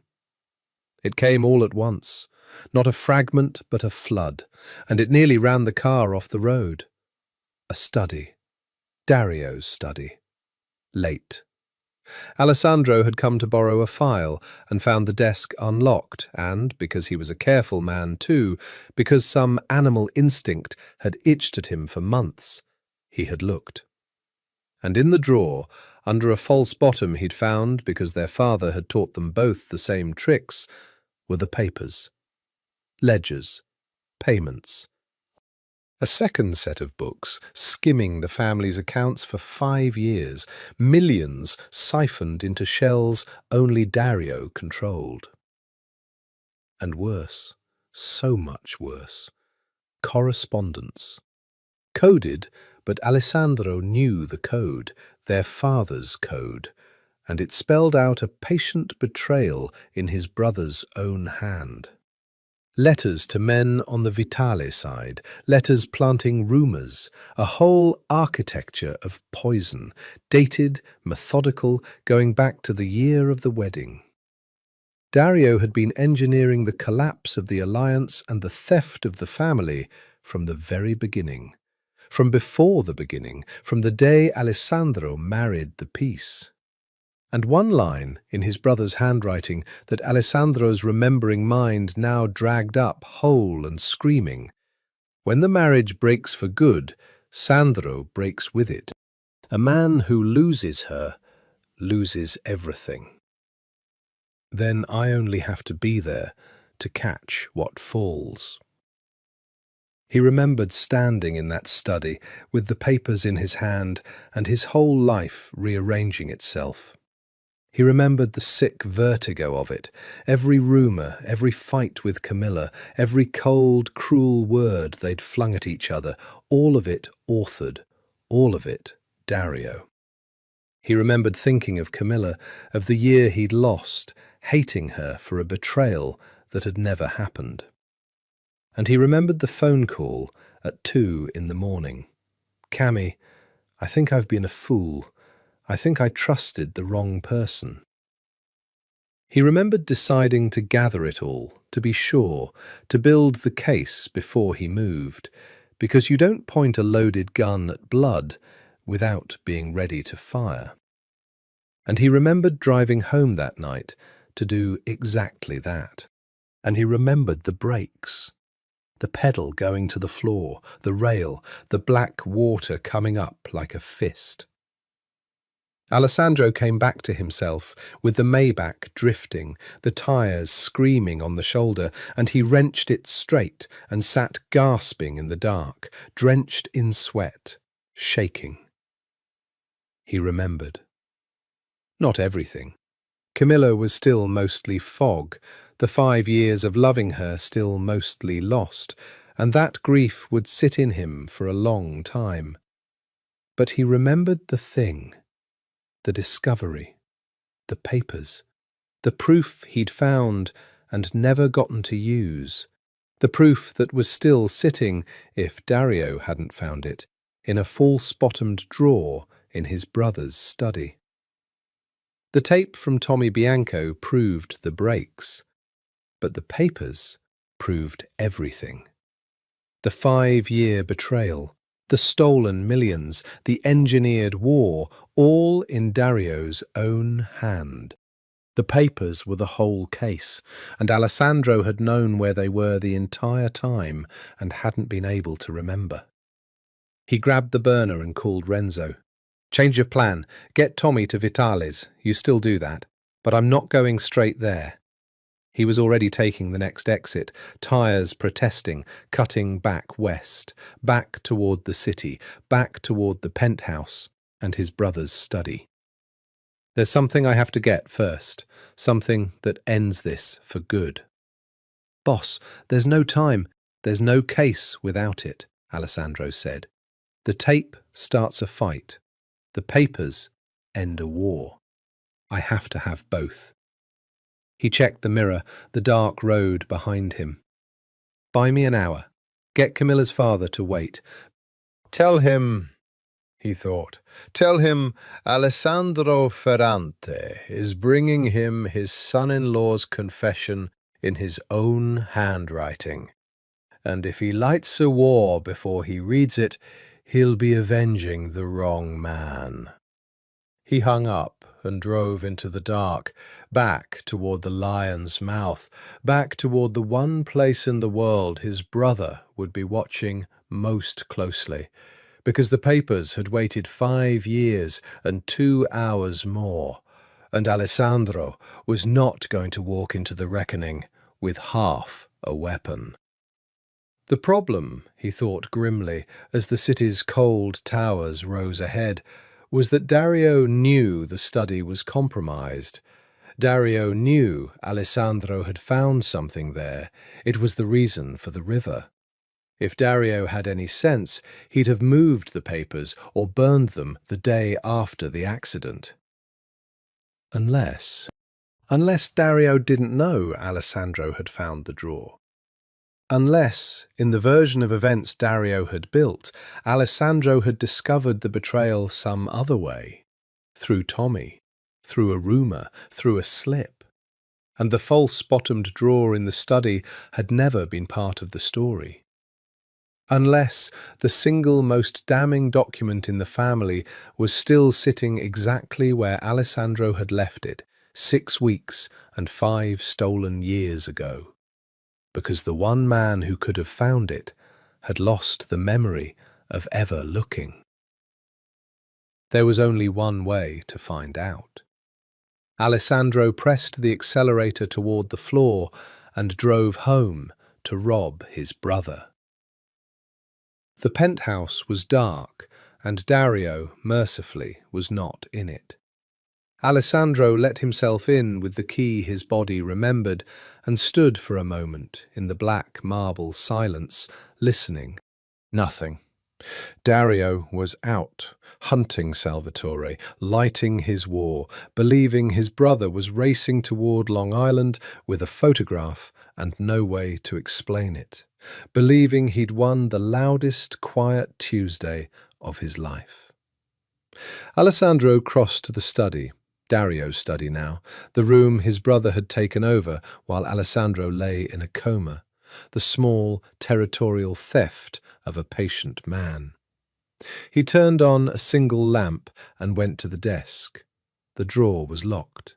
It hadn't been the night he'd found it. That could mean Dario had discovered the breach and secured it. Or it could mean nothing. A careful man locks drawers. Alessandro's hands knew what to do. Their father had taught both sons the same lessons in the same rooms, and one of those lessons had been locks. He had it open in 90 seconds. The false bottom was still there. His fingers found the catch. The same catch, the muscle memory flooding back, a splinter of the discovery night riding up his arm. And the panel lifted, and beneath it, the papers were gone. For one sickening heartbeat, Alessandro thought he'd lost, that Dario had moved them after all, that he'd driven back into the trap for an empty drawer. Then he saw it. Not the papers, but a single sheet, folded, placed deliberately in the empty compartment. Placed there for him. He unfolded it with a cold that had nothing to do with the season. His brother's handwriting. Neat, patient, almost fond. Sandro. If you're reading this, your memory came back, or you found the drawer again the hard way, and either way, I've lost the version of this where you stay broken and grateful. Pity. I really did prefer that one. A dead brother makes a martyr. A broken one just makes room. You were supposed to make room. The papers are somewhere you'll never reach in time. So here's your choice, and I'll make it simple because I've always been the one who makes things simple for you. I have Camilla. She came to her father's tonight, like a good daughter, to hold the line for you. My men took her from the driveway an hour ago. Salvatore doesn't know yet. He thinks she's upstairs. You have until midnight to come to the old Marchetti warehouse on the Red Hook waterfront, alone. No Renzo, no Vitale men, no tape, no games. You come, and we finish this the way brothers should. You don't, and the war starts anyway, and it starts with your wife.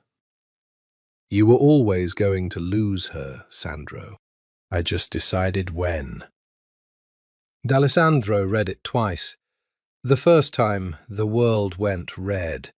A pure animal rage that would have sent him running for the door and the warehouse and his brother's throat, exactly as Dario intended, alone and blind and easy to kill. The second time, the mask came down over the rage like a lid over a fire, and he thought. Red Hook. The old Marchetti warehouse. Not the warehouse where he'd kept Tommy, a different one, Dario's ground, chosen for the same reason Alessandro had chosen a nothing motel. because it was defensible, controlled, a place where a man could make another man disappear into black water without witnesses. It was, Alessandro understood, meant to be a mirror.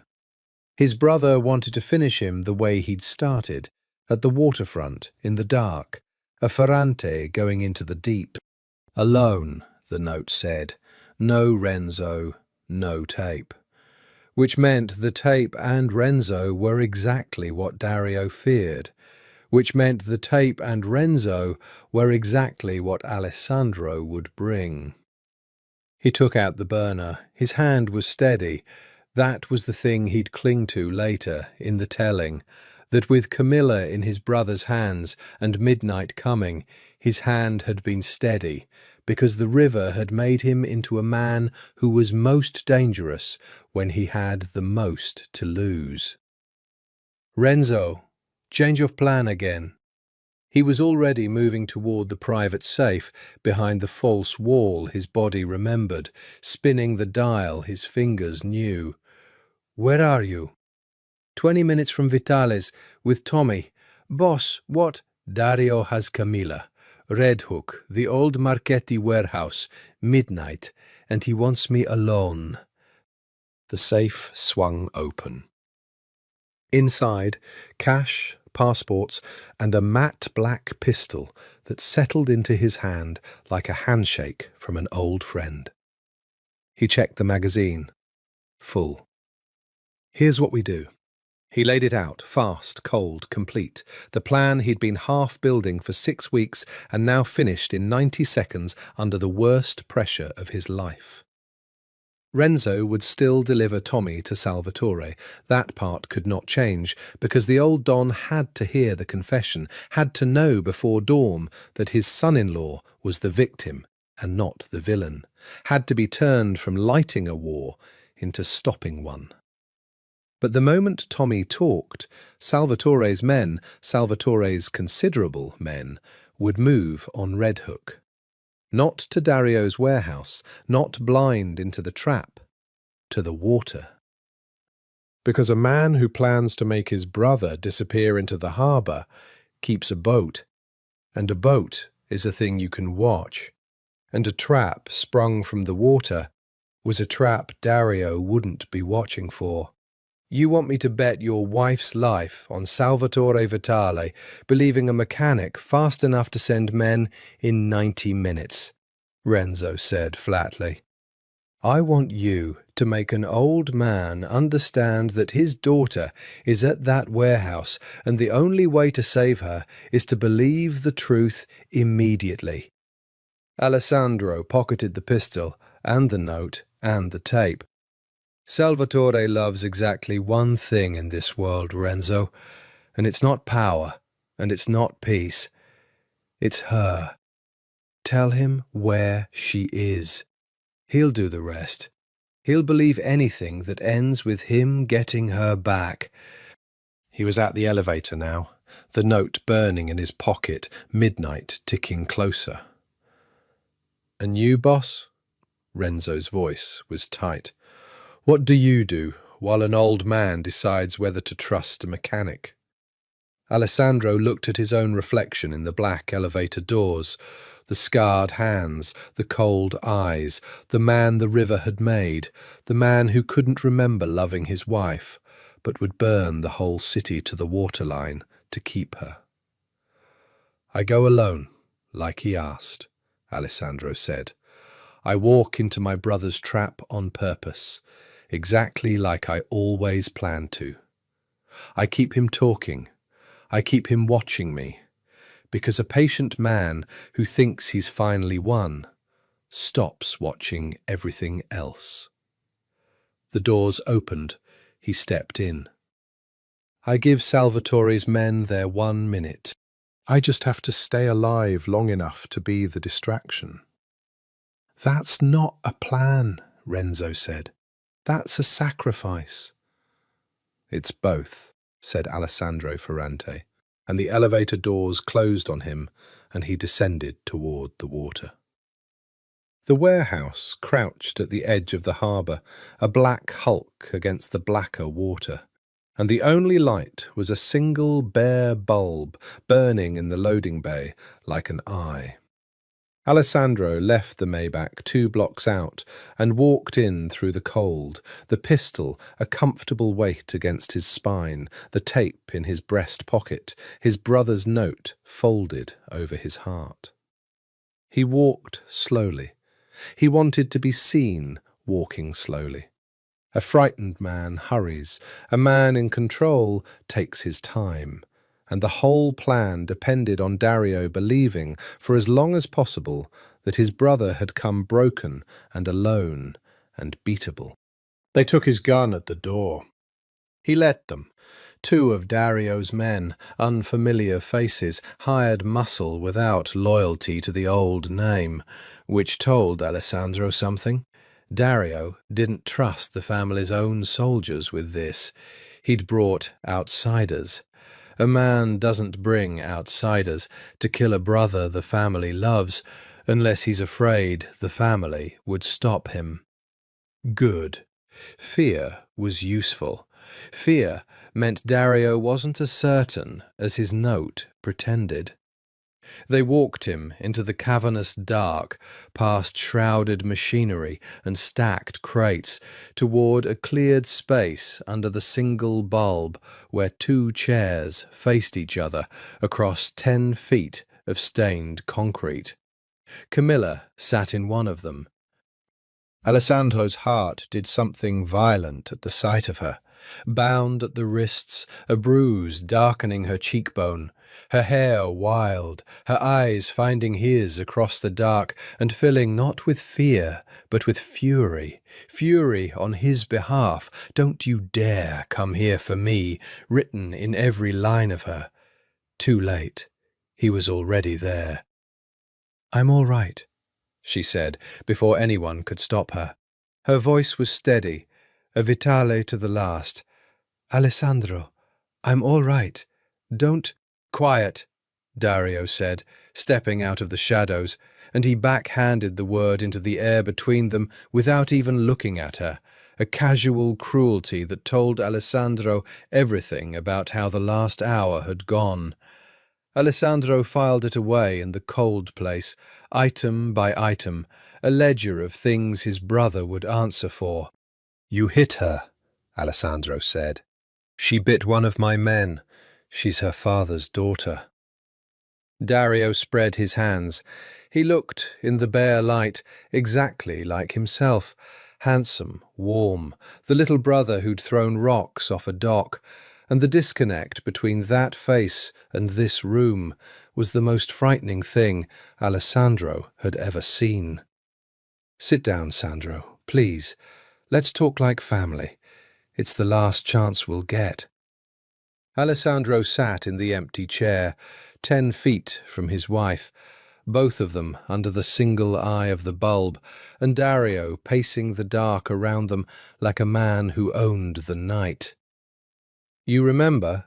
Dario said. "It wasn't a question. I can see it in your face. The mask you've been wearing. I have to hand it to you, brother. That was good. That was really good. I almost didn't catch it. But it's gone now. You remember the study. You remember what you found." "I remember all of it," Alessandro said. Keep him talking. Every second was a second closer to midnight, to Salvatore, to the water.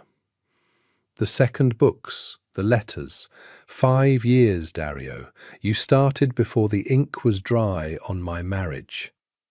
"Before that," Dario smiled, and now, finally, with the mask off both of them, the smile was a true thing, and the truth of it was worse than any lie. "I started the day Papa died and left it all to you. The cold one, the hard one, the son he actually respected." Something flickered in the warmth, the old wound, the real one, the engine under all the patience. "You know what he said to me at the end? He said, 'Take care of your brother, Dario. You were always the charming one. Charm doesn't run empires, but it makes a good second.' A second. My whole life, a second. To you. He shook his head slowly. So I decided to be patient, and I was so patient, Sandro. 5 years. I broke your marriage one rumour at a time. I turned you and Camilla into strangers who hated each other. I took your millions in slices so thin you never felt the knife. And when you finally found the papers, I put you in a river, and I gave myself the one thing patience couldn't buy. A version of you that was grateful to me. His voice thickened. You have no idea how good those 11 days were. My brother looking at me like I was the only family he had left. You were sweet, Sandro. You'd never been sweet in your life. And then I drove to Connecticut, Alessandro said. And then you drove to Connecticut, and you saw her. And I watched 5 years of work start to come apart because you can't stop. You have never been able to stop reaching for that woman. Dario's eyes cut to Camilla, and the hatred in them was so total, so personal, that Camilla flinched. You want to know the truth, brother? I don't even want the money anymore. I have the money. I want the thing Papa never gave me. I want to be the one who wins, just once. I want to stand over the great Alessandro Ferrante and know I beat him. And I beat him by taking the only thing he was too stupid to protect. He drew his own pistol, unhurried, and let it hang at his side. You should have let her go, Sandro. I gave you every chance. I put the words in your mouth. Let her go. Let her go. And you couldn't do it even without your memory. So now I let her go for you. He raised the gun, and he pointed it not at Alessandro, but at Camilla. And you get to watch. That's the version I like best. Dario! Alessandro didn't move, didn't lunge, didn't give him the reaction that would end it. The mask held even now, even with the gun on her, because the mask was the only thing keeping her alive. You kill her. My father-in-law burns this city down and every man in it, and there's no version of that where you end up in the chair. You know that. You're too smart for that. Salvatore thinks she's home safe. By the time he knows different, this is a war with the Ferrantes, and I'm the loyal brother who tried to stop it. Dario's aim didn't waver. I've thought of everything. I've always thought of everything. That's the whole tragedy of us, Sandro. I'm smarter than you. I've always been smarter than you, and it never mattered, because Papa loved the granite and not the water. His finger tightened. Say goodbye to your wife. And Alessandro, out of time, played his one card. Tommy Bianco is with Salvatore Vitale right now, he said, telling him everything, on tape, the breaks, your voice, your money. He watched it land in his brother's face, the first true crack, the first flicker of the thing Dario had never once shown, doubt. You didn't think of everything. You forgot the mechanic. You forgot a nothing man in a nothing basement, because you only ever watch the big things. Salvatore's known the truth for... Alessandro glanced at nothing, made his brother wonder. About an hour now. And he loves exactly one thing in this world. The bulb swung very slightly, in a draught that hadn't been there before. A draught, Alessandro thought, like a large door somewhere had quietly opened onto the water. You're lying, Dario said. But the gun had come off Camilla, half an inch, the barrel drifting toward Alessandro as his brother's certainty cracked. You came alone. The note said alone. My men would have— Your men are watching the road, Alessandro said softly. Salvatore's men came by water. The warehouse came apart in noise.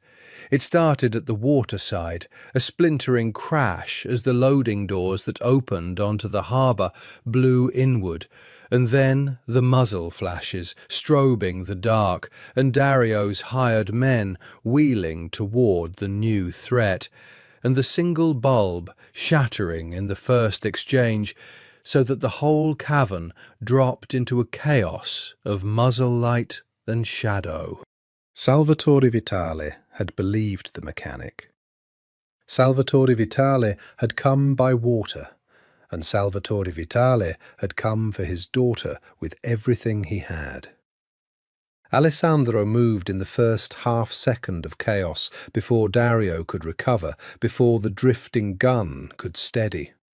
He came out of the chair low and fast, ribs screaming, and hit his brother at the waist, and they went down together onto the stained concrete as a round meant for Alessandro's chest went wide into the dark.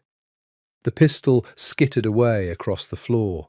Alessandro drove a forearm into his brother's throat, and Dario, all charm and patience, all his life a second and never a soldier, gasped and clawed and was, Alessandro realized with a savage clarity, weaker. The granite against the water. Papa had been right about one thing after all. "Camilla!"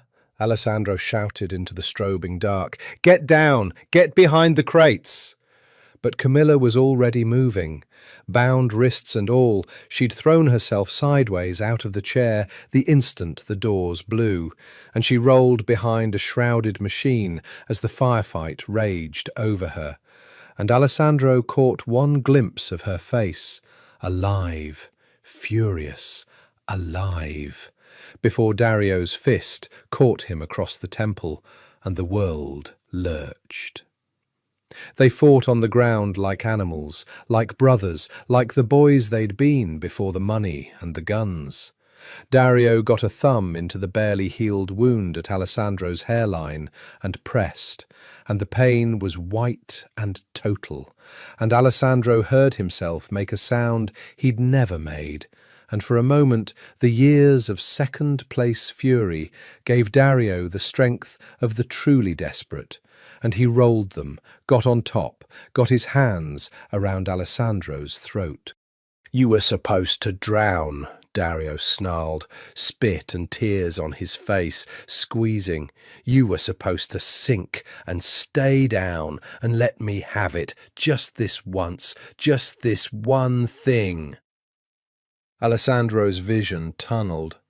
The gunfire seemed to recede, and in the narrowing dark he thought, with the strange calm of a man at the bottom of a river, not of power or revenge or even survival, but of a summer, a lake, her laugh over water, the first splinter, the first thing that had come back, the thing they'd tried and failed to erase. His scrabbling hand found the dropped pistol. He didn't remember deciding. His body decided, the way his body had always decided the things that mattered.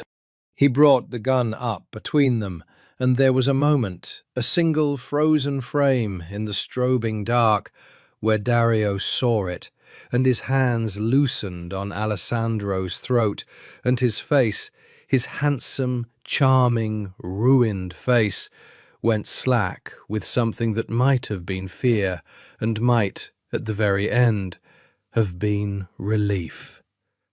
"Do it," Dario whispered. "Come on, be Papa's son."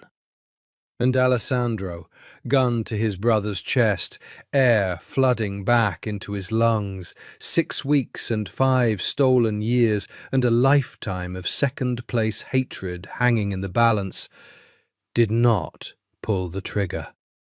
He brought the pistol across his brother's temple instead, once, hard, and Dario went limp on top of him, unconscious, breathing. "No," Alessandro rasped, shoving the dead weight off, dragging himself up against a crate, gun still in his fist, the firefight already guttering out around him as Salvatore's men overwhelmed the outnumbered hired guns. "No, you don't get to be a martyr. You don't get to die a legend. You get to live, brother. You get to stand in a room full of the men who loved you and hear the tape and watch every one of them turn away." His chest heaved. "That's the version I like best." Then hands were on him, Vitale men, and behind them, impossibly, an old man in a camel coat, with a pistol of his own still smoking. Salvatore Vitale himself, come to the waterfront at 70 years old for his daughter.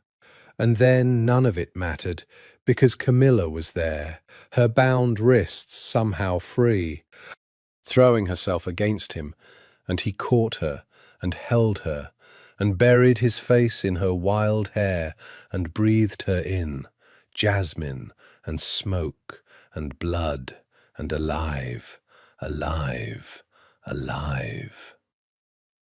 "You came alone," she was saying, half sob, half fury, pounding a fist weakly against his chest, even as she clung to him. "You idiot! You came alone into his trap. You could have—" "I came with a whole army," Alessandro said into her hair. "It just came by water." He pulled back enough to take her bruised face in his scarred hands. The same gesture from the lake house, from the hospital, the gesture his body would never forget, no matter what they took from him. "I told you I wouldn't lose." "You remember," she whispered, searching his face, seeing something new in it. "The study, everything, you remember." "Not you," he said, and it cost him to say it, there in the smoke and the wreckage. "Not us. Not the 5 years. That's still gone, Cammy, most of it. The wedding, the good years, the fights, all of it still fog. They took that, and I don't know if it's ever coming all the way back." His thumbs moved over her cheekbones. "But I remember the thing that mattered enough to put me in a river. I remember what he did, and I remember—" his voice roughened. "I remember a lake in summer and your laugh over the water. That came back first, before the money, before the letters, before any of it. You came back first." He pressed his forehead to hers. "Whatever else is gone, that's the piece that survived. I'll take it. I'll build the rest again from there if I have to. I'll fall in love with you a third time, if that's what it takes." Camilla made a sound that was half laugh and half breaking. And Salvatore Vitale, standing over his unconscious would-be murderer of a son-in-law's brother, watching his daughter in the arms of the man he'd once nearly gone to war over, lowered his smoking pistol and said in his old cracked voice to no one in particular, "Somebody get the brother a chair he can't fall out of. And somebody get my daughter a coat." He looked at Alessandro over Camilla's head, and something passed between the two men, old enemies, older allies, that needed no words. "You didn't kill him," Salvatore observed. "No," Alessandro said. "Good," said the old Don, and it was the highest praise he had ever given anyone. "Killing's easy. Now comes the hard part." The hard part had a room, and the room had a table, and around the table sat the men who mattered. It was 3 nights later, Both families, the inner circles, the capos and the old dons, and the soldiers who carried the name, summoned to a neutral hall on the Brooklyn waterfront under a truce that everyone understood was really a trial. At the head of the table sat Alessandro Ferrante, and at the other end, in a chair he could not fall out of, sat his brother. Dario had cleaned up well. The bruise at his temple was fading. He wore a good suit and his good face, and when the men filed in, he greeted the ones he'd charmed for 5 years with warmth and worry. And Alessandro watched half the room soften toward him, even now, even summoned to this, because that was Dario's terrible gift, and it had never once failed him. It was going to fail him tonight. "You all know why you're here," Alessandro said, when the doors were shut and the guards posted and the room gone quiet. "There's a war that almost started this week. My father-in-law's men and my men at each other's throats over a lie." He let his gaze travel the table. "I'm going to show you who authored the lie, and then you're going to decide what we do about it. All of you, together, both families. Because if I decide alone, it's vengeance, and vengeance starts the next war. This has to be judgment. It has to be ours." He nodded to Renzo. They played the tape first. Tommy Bianco's voice filled the hall, frightened, small, unmistakable, laying out the breaks, the money, the method. And Dario's voice, captured second-hand in the mechanic's testimony, but corroborated now by the man himself, brought in under guard to sit and repeat it to the room's faces. "My brother's going to have an accident and then some memory problems." The capos who'd wept for Alessandro's recovery listened to the recipe for it, and Alessandro watched the softness start to leave their faces one by one like a tide going out. Then he laid the papers on the table, because the papers had not, after all, been somewhere Alessandro could never reach in time. That had been Dario's last bluff, his last confident lie, because Dario, for all his patience, had made the arrogant man's error of assuming that a thing hidden from a man with no memory was hidden forever. He'd moved the papers, yes, to a second safe in a second property that he'd believed only he knew about. But Renzo had driven Alessandro for 8 years, and a driver knows every property his boss's family owns, every place the family's cars go in the dark. It had taken Renzo one afternoon and 2 frightened caretakers to find the second safe, and the family's own locksmith, loyal to the old name, sickened by the tape, to open it. The second books, the letters. 5 years of betrayal in Dario's own patient hand. Alessandro spread them across the table where every man could see, and he read aloud, in the ringing silence, the line that ended it. "When the marriage breaks for good, Sandro breaks with it. A man who loses her loses everything. Then I only have to be there to catch what falls." He set the letter down. "That's my brother's handwriting," Alessandro said quietly. "Marchetti, you've seen it 1,000 times. Is it his hand?"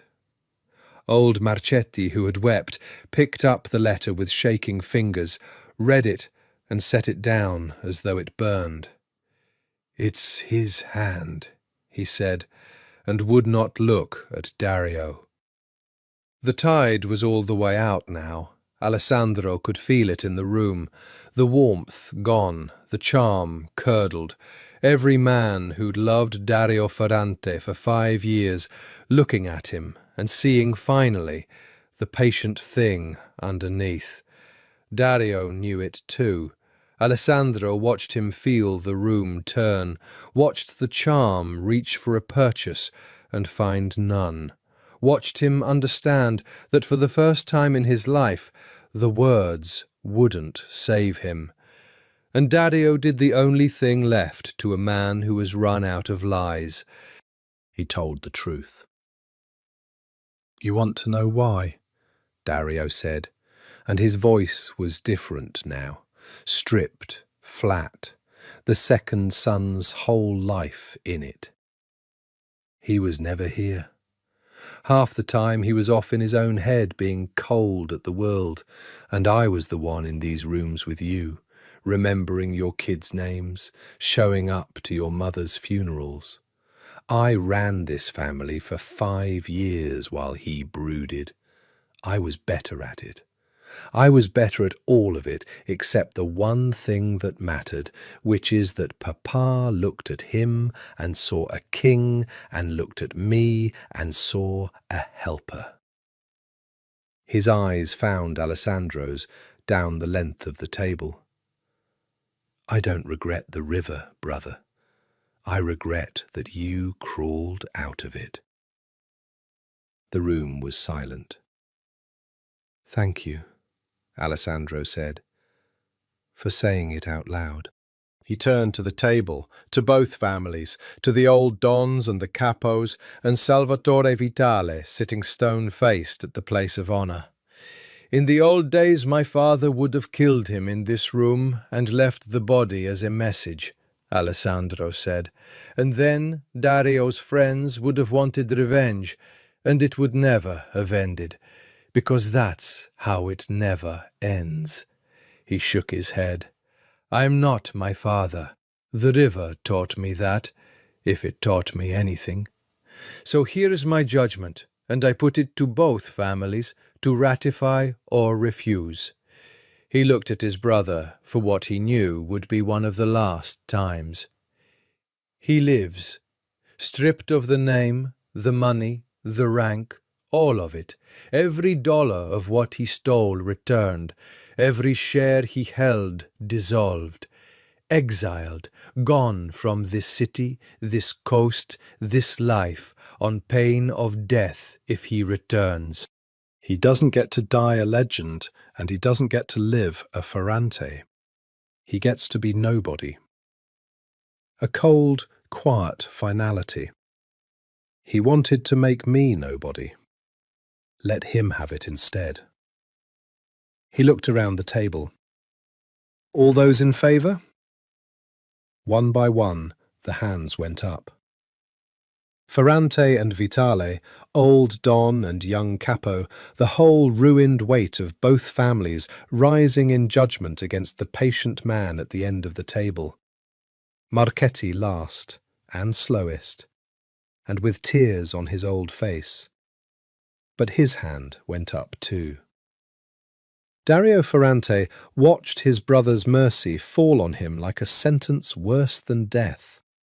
And for the first time in the whole long, patient story of his life, the charm failed completely, and there was nothing left underneath it at all. They took Dario away that night, and the city went quiet, and the war that had almost been did not come. But endings in Alessandro's world were never clean, and the days after were not the peace he'd imagined in the warehouse with Camilla in his arms. There was the money to trace and reclaim, 5 years of theft unwound through 100 shell companies. There was the family to steady, capos who'd followed Dario in good faith, soldiers unsure which brother they served. An organisation that had nearly split down the middle and had to be sewn back together, with equal parts mercy and menace. There was Salvatore Vitale, an old lion who had come to the waterfront for his daughter, and now watched Alessandro with new and complicated eyes, weighing whether the man who'd shown that much cold and that much mercy in one night was an ally or a future rival. And there was Camilla. That was the wound that wouldn't close on schedule. Because Alessandro remembered the betrayal now, the study, the papers, the breaks, the whole architecture of his brother's patience. But he still did not remember her. Not the wedding, not the good years, not the fights that had handed Dario his weapon. The 5 years of loving Camilla Vitale remained fog, and no amount of triggering, no return to the lake or the old apartments or the photographs brought them back whole. Splinters still, a laugh over water, her back against his chest in the steam, the taste of an old cruelty, Vitale blood, and the sick knowledge that he'd wounded her in ways he couldn't even remember to apologize for. It might never all come back, the neurologist said, gently, at the last appointment. You've recovered the emotionally significant trauma, the betrayal. That's common. But the ordinary tissue of a life, the daily years, sometimes that stays lost. I'm sorry, Mr. Ferrante. I know it's not the answer you wanted. Alessandro drove to the lake house that night. Camilla was there. She'd taken to staying there since the warehouse, in the small cedar house at the edge of the black water, and Alessandro had not pushed, had let her have her distance, had understood, without being told, that she was afraid. He found her on the dock, in the cold, wrapped in a blanket, watching the water. I talked to the doctor, he said, sitting beside her, close but not touching, the way they'd learned. He thinks the years are gone for good. Us. Everything before the river. He looked out at the water. I wanted to tell you myself, before you heard it and decided what it meant on your own. Camilla was quiet for a long time. I've been thinking about it too, she said finally. About what it means. She pulled the blanket tighter. Here's the thing I can't stop turning over, Alessandro. The man I married, the one you can't remember. He loved me and he broke me. Both. He said Vitale blood and threw our life in a box. And I broke him back just as hard. We were a catastrophe. We handed a monster the knife to kill us with because we could not stop hurting each other. Her voice was steady, that Vitale steadiness he'd come to love. And then that man died in a river, and a different man crawled out, a man with no memory of all the ways we learned to wound each other. A man who knelt in a motel and asked me to teach him the talking. A man who came alone into a trap for me and then didn't kill his own brother because he'd rather be just than be his father. She turned to look at him. I fell in love with that man, the one the river made, not the one I married. And I don't know what to do with that, because the one I married is technically the same person and technically my husband, and I have spent a year of my life learning to survive without either of you. Cammy, let me finish. She held up a hand. I'm not afraid you'll never remember us. I'm afraid you will. Her eyes filled. I'm afraid the memories come back and you turn back into him. The cold one, the one who punished instead of asked. I'm afraid I let myself love this new, gentle version, and then the fog lifts and I get my catastrophe back. She wiped her face roughly, the gesture that was hers. So that's my truth, since we do truths now. I don't want you to remember. God forgive me. I want to keep the man the river made and lose the one I married, and I hate that that's what I want, because it means loving you costs me either way. Alessandro sat with that in the cold, and the water lapped at the dock, and somewhere across the lake a loon called, lonely and long. Then here's mine, he said at last. I've thought about it too, what I'd do if it all came back, and I don't think you have it right." He turned to face her fully. "The man who said Vitali blood wasn't a different man than the one on this dock. He was me, frightened, with 5 years of pride to defend and no idea how to love without armour. The river didn't make me gentle, Cammy. It just took away the armour. It stripped me down to the thing underneath all the fear and the pride. And the thing underneath, it turns out, was you. You came back first, before the money, before the hatred, before my own brother's face. A summer, and your laugh over water." He took her face in his scarred hands. "If the memories come back, they come back to a man who's already chosen, who spent 6 weeks falling in love with his wife as a better man, and knows now what that feels like. You think the fog lifting turns me back into him. I think it just gives him what I have, the knowing. I'm not afraid of remembering, Cammy. I'm afraid of you deciding before I get the chance that a man is only ever the worst thing he was." Camilla was crying openly now, and she did not hide it, and she did not pull away from his hands. "You really are different," she whispered. "He never would have said that, not in 1,000 years." "Maybe," Alessandro said. "Or maybe he always could have, and just never learned how." He pressed his forehead to hers. "Teach me the rest. Whether the fog lifts or it doesn't. Either way, I'm choosing this. I'm choosing you, out loud, on the record, in front of God and this cold, ugly lake. 3rd time. And this time I'll do it without the armour." And Camilla, daughter of the rival house, wife and widow and wife again of the man the river had made, closed the last of the cold distance between them and kissed him. And this time, neither of them was pretending anything for anyone. They did not fix it all at once. That was the thing Alessandro came to understand in the months that followed, and it was perhaps the deepest way the river had changed him. The old Alessandro had wanted everything now, complete, controlled.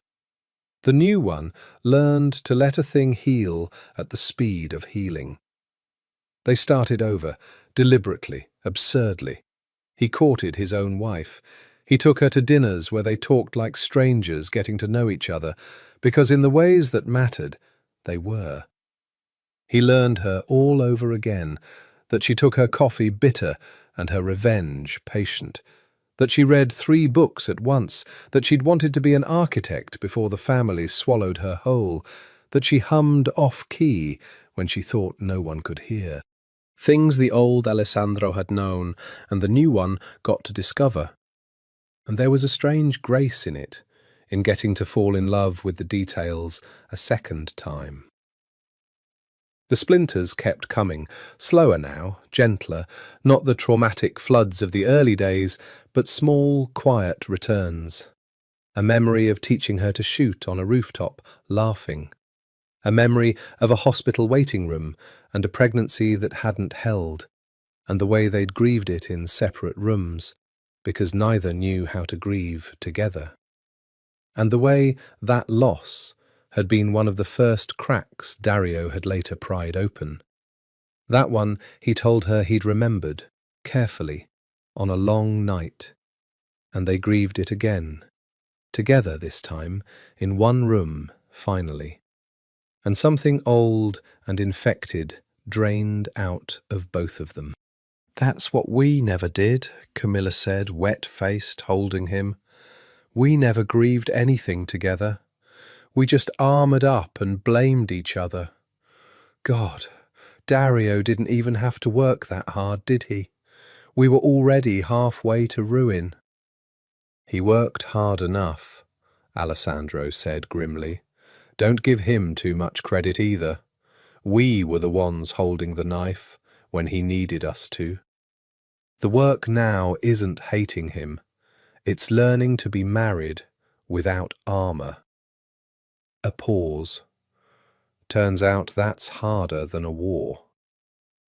The family steadied, Salvatore Vitale watching over those months as Alessandro rebuilt the organization on something other than fear, slowly let his guard down, and one evening, over a chessboard and a very old bottle, the old Don said the thing he'd been circling for weeks.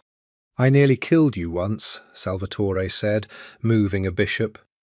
The year you two separated. I had the men and the reason.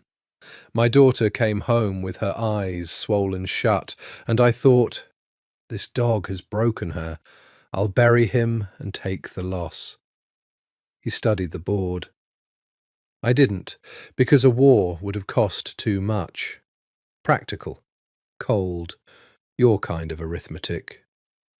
He looked up. But I've watched you these last months. A man who could have killed his own brother and chose not to. A man courting a wife he can't even remember. That's not arithmetic. That's the other thing. He moved again. Check. My daughter loves you, Ferrante. Both versions of you, God help her. Don't make me regret not burying you. I won't, Alessandro said. Everyone says that. Salvatore sat back. But you might mean it. That's new. He almost smiled. Checkmate, by the way. You're still terrible at this game. The old you was terrible too. Some things the river doesn't touch. There was one loose thread, and it was Luca. Luca Vitale. Camilla's cousin, the charming peacock who'd circled her all through the separation, whom Dario had wanted to marry her off to, had not taken the reconciliation gracefully. He'd expected, in the vacuum of a broken marriage, to eventually be the one left standing. And now, the amnesiac husband he'd written off had come back, colder and somehow warmer both, and taken back the woman and the family and the whole board, and Luca's pride, which was the largest thing about him, could not bear it. He made his play at a Vitale family dinner, drunk in front of the family, the way weak men make plays.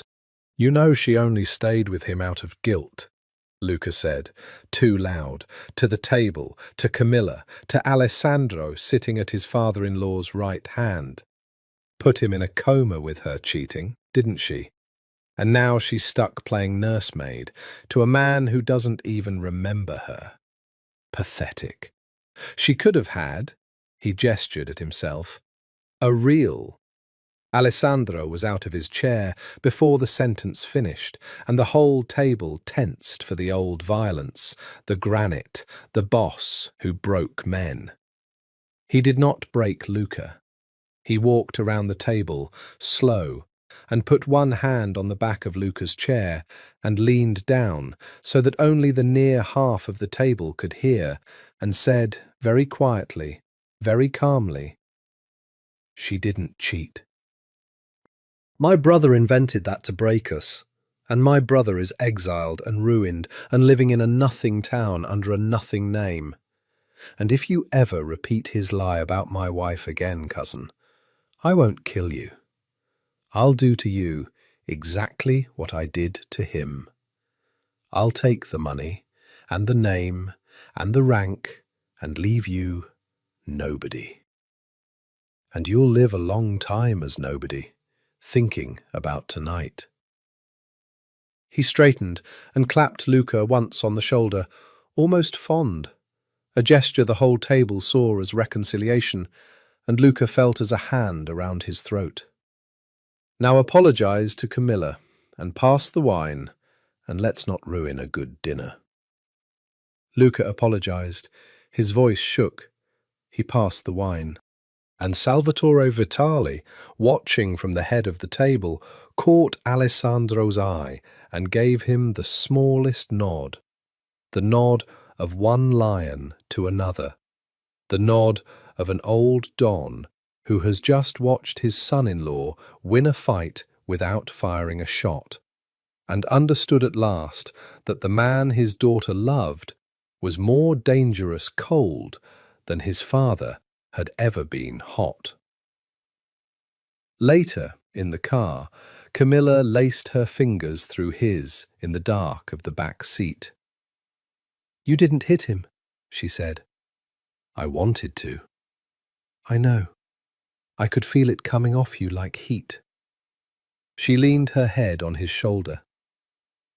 "The old you would have broken his jaw at the table and started a family feud over pride." "The old me have a lot of pride to defend," Alessandro said. "The new me only has one thing worth defending, and breaking her cousin's jaw at dinner wouldn't have defended it. It just would have felt good." He kissed the top of her head. "I'm learning the difference. It's slow, but I'm learning." Camilla was quiet a moment, the city sliding past gold and cold beyond the glass. "You know what the strangest part is," she said. "I've stopped waiting for the fog to lift and give me back my catastrophe. I used to lie awake bracing for it. Now I think, maybe it lifts, maybe it doesn't, but either way, I'm not getting the old marriage back. I'm getting this, whatever this is. A man who learned to love me from scratch, on purpose, without the armour." She looked up at him. "The accident was supposed to destroy us. It's the only reason we survived. Isn't that a terrible thing to be grateful for?" "Terrible," Alessandro agreed. "Be grateful anyway." It was her own line, from the hospital, from 100 years ago, from before you forgot her once by accident, be grateful, turned inside out and given back to her clean, and she laughed, wet and astonished, and he held her the whole way home. It came in the end the way the first one had, at the lake in summer on the water. They'd gone up for a week, the two of them, no guards past the gate, no phones after dark. It was the closest thing to ordinary life either of them had ever had, and Alessandro guarded that ordinariness more fiercely than he'd ever guarded any territory. 1 year, almost to the day, since the white room and the woman in the blood-red coat he hadn't known. They were out on the small boat at dusk, drifting, Camilla trailing her hand in the water, and she laughed at something. A bird, a memory, nothing. Threw her head back and laughed, and the sound carried across the still water exactly as it had in the very first splinter, the one that had come back before all the others. And the fog lifted, not all of it. He would never get all of it. The doctors had been right about that. But in that one moment, triggered by the laugh and the water and the gold light and the whole accumulated weight of a year of falling in love with her again, the wall between Alessandro and the erased years thinned to nothing, and it came. Not a flood this time, but a homecoming. The wedding. Her walking toward him down the candle-lit aisle, and the undefended, ruined with love look on his own face, because he'd felt it. He felt it now, the enormity of loving her. The good years. The lake, this lake, teaching her to shoot on the dock, and both of them laughing so hard they couldn't aim. The bad years, too. The fights, the cold, Vitali blood, the pregnancy that hadn't held, and the separate rooms. And the last night, the 2 a.m. phone call, the papers in the study, the decision to gather proof and protect her from the war he saw coming. All of it. Him. Whole. Alessandro sat very still in the drifting boat. Camilla saw his face change and went instantly alert, a wife who'd learned to read every weather in him. "What is it? Your ribs, are you?" "I remember," Alessandro said. She froze. "Everything," he said, and his voice was thick. "The wedding, this dock, the baby we lost, what I said to you the night you left." He looked at her, and his eyes were wet, and she watched him with a year of her deepest fear written on her face. Now the fog lifts, and I get my catastrophe back. I remember being him, Cammy, the one who punished instead of asked, the one who said the cruelest thing he could reach for because he was too frightened to say the true one. "Alessandro," her voice shook, "and I remember," he said, reaching across the boat to take her trembling hands, "that even at the worst of it, even the night I said Vitale blood and watched it hit you and hated myself the second it left my mouth, I remember that the true thing underneath, the thing the armor was protecting, was always, only you." His thumbs moved over her knuckles. "You were afraid the memories would turn me back into him. Look at me." She looked. "I'm not turned back into anything. I'm both. I'm the man who married you and the man the river made, and I finally have the whole picture. And Cammy," his voice broke, "the whole picture just makes me love you more. Because now I remember exactly what I almost threw away, and I remember exactly how it felt to be too much of a coward to keep it, and I am never going to be that coward again. I couldn't be. I remember the cost." Camilla was crying, the boat drifting, the loon calling across the darkening water. "You promise," she whispered. "You have all of it back, and you still—" "I have all of it back," Alessandro said, "and I'm choosing you. 4th time, if we're counting, and every time after, for the rest of it. With the whole memory, without the armor. That's the vow, Cammy. Not the one from the Isle I finally remember. The one from right now, in this stupid little boat, with everything I am, the good and the catastrophe both." He pulled her across the boat into his arms, rocking it dangerously, neither of them caring. "I'm sorry. For all 5 years of it. For every cruel word I now remember. I have a whole marriage of apologies to make, and I'm going to make every one." "You'll capsize us," Camilla sobbed, laughing, clinging to him. "Then we'll drown together," Alessandro said into her hair. "I already survived one river without you. I'm not doing another." They didn't capsize.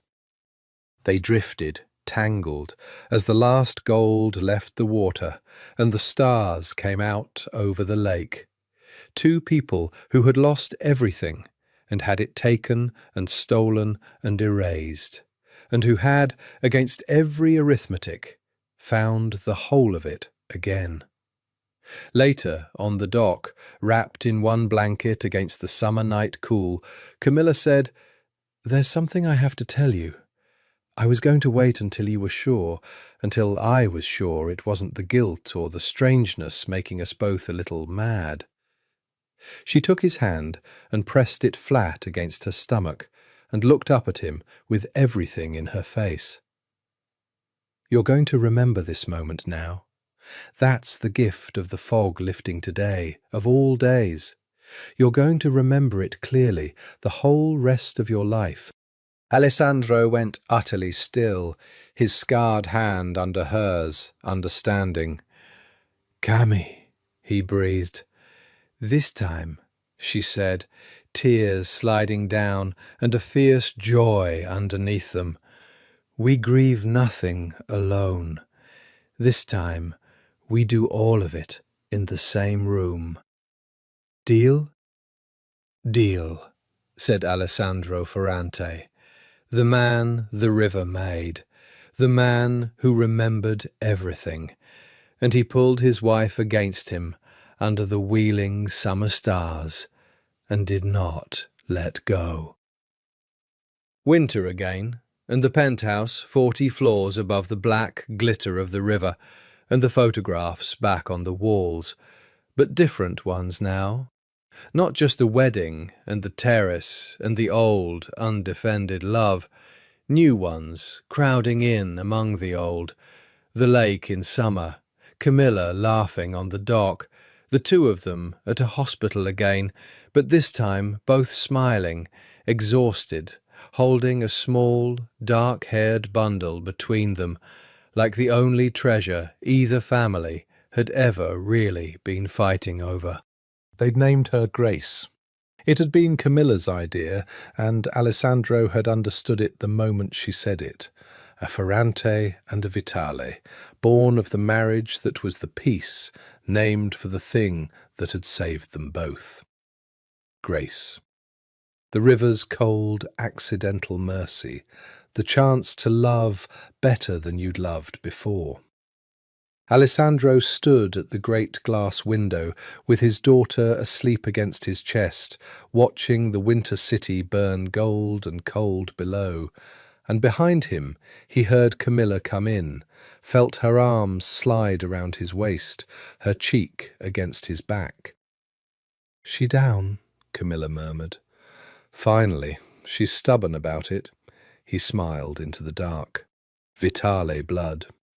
Camilla laughed softly against his spine, the phrase disarmed forever now, a private joke where once there'd been a wound, the deepest proof of how far they'd come. "You'll pay for that one." "I'll pay for all of it," Alessandro said, and turned carefully, the baby cradled between them, so he could look at his wife in the light of the sleeping city.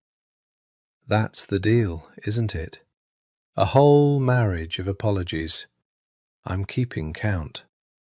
They stood together at the glass, the three of them, a family stitched together out of two families that had spent 6 years trying to destroy each other, and 5 more nearly succeeding from the inside. Dario was still out there, somewhere, nobody in a nothing town.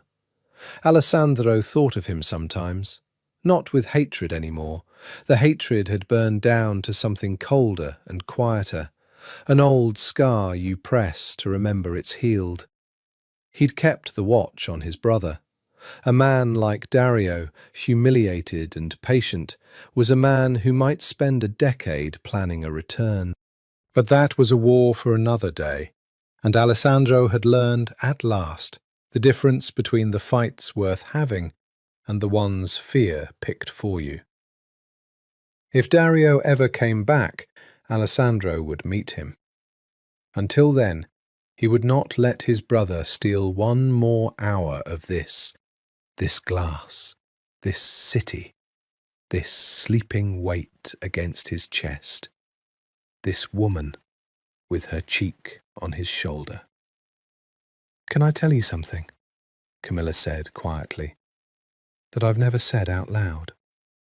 "Always." "When you woke up in that hospital and looked at me and said, 'Who are you?'"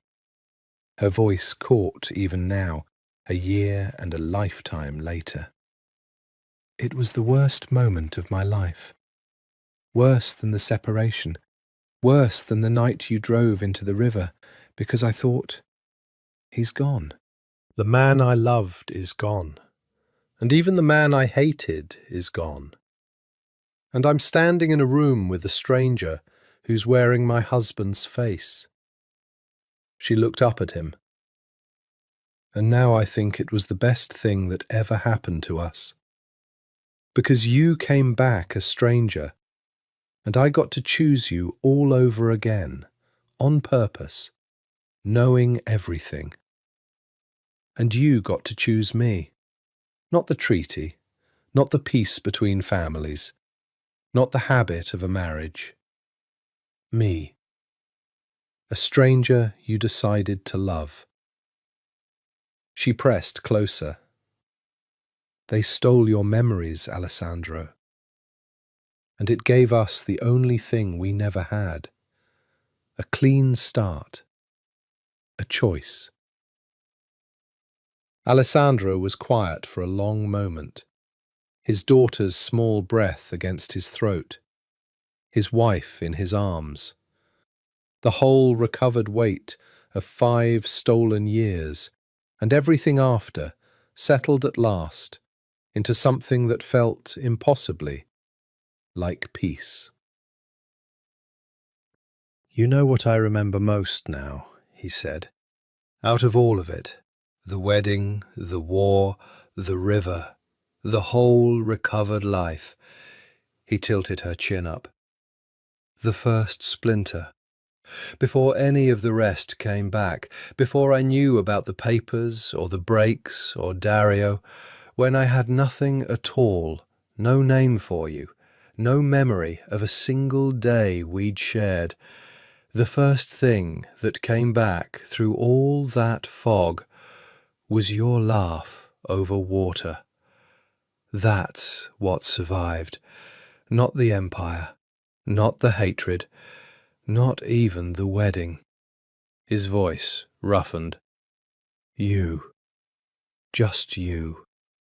Whatever they took, whatever they tried to erase, you were the thing that wouldn't stay stolen."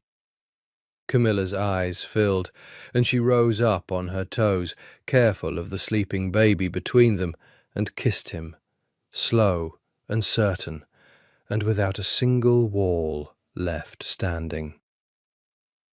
Outside, the winter city glittered on, all that power and danger and gold, the mansions and the nightclubs and the penthouses, the guns and the families, and the old patient hatreds waiting in the dark. It would all still be there tomorrow. The world Alessandro Ferrante had been born into and would die in, cold and beautiful and merciless. But tonight, 40 floors above the black water that had once nearly swallowed him whole, a man who had lost everything and been given the impossible chance to find it again, stood at the glass with the 2 people worth every fight left in him, and held on and did not let go.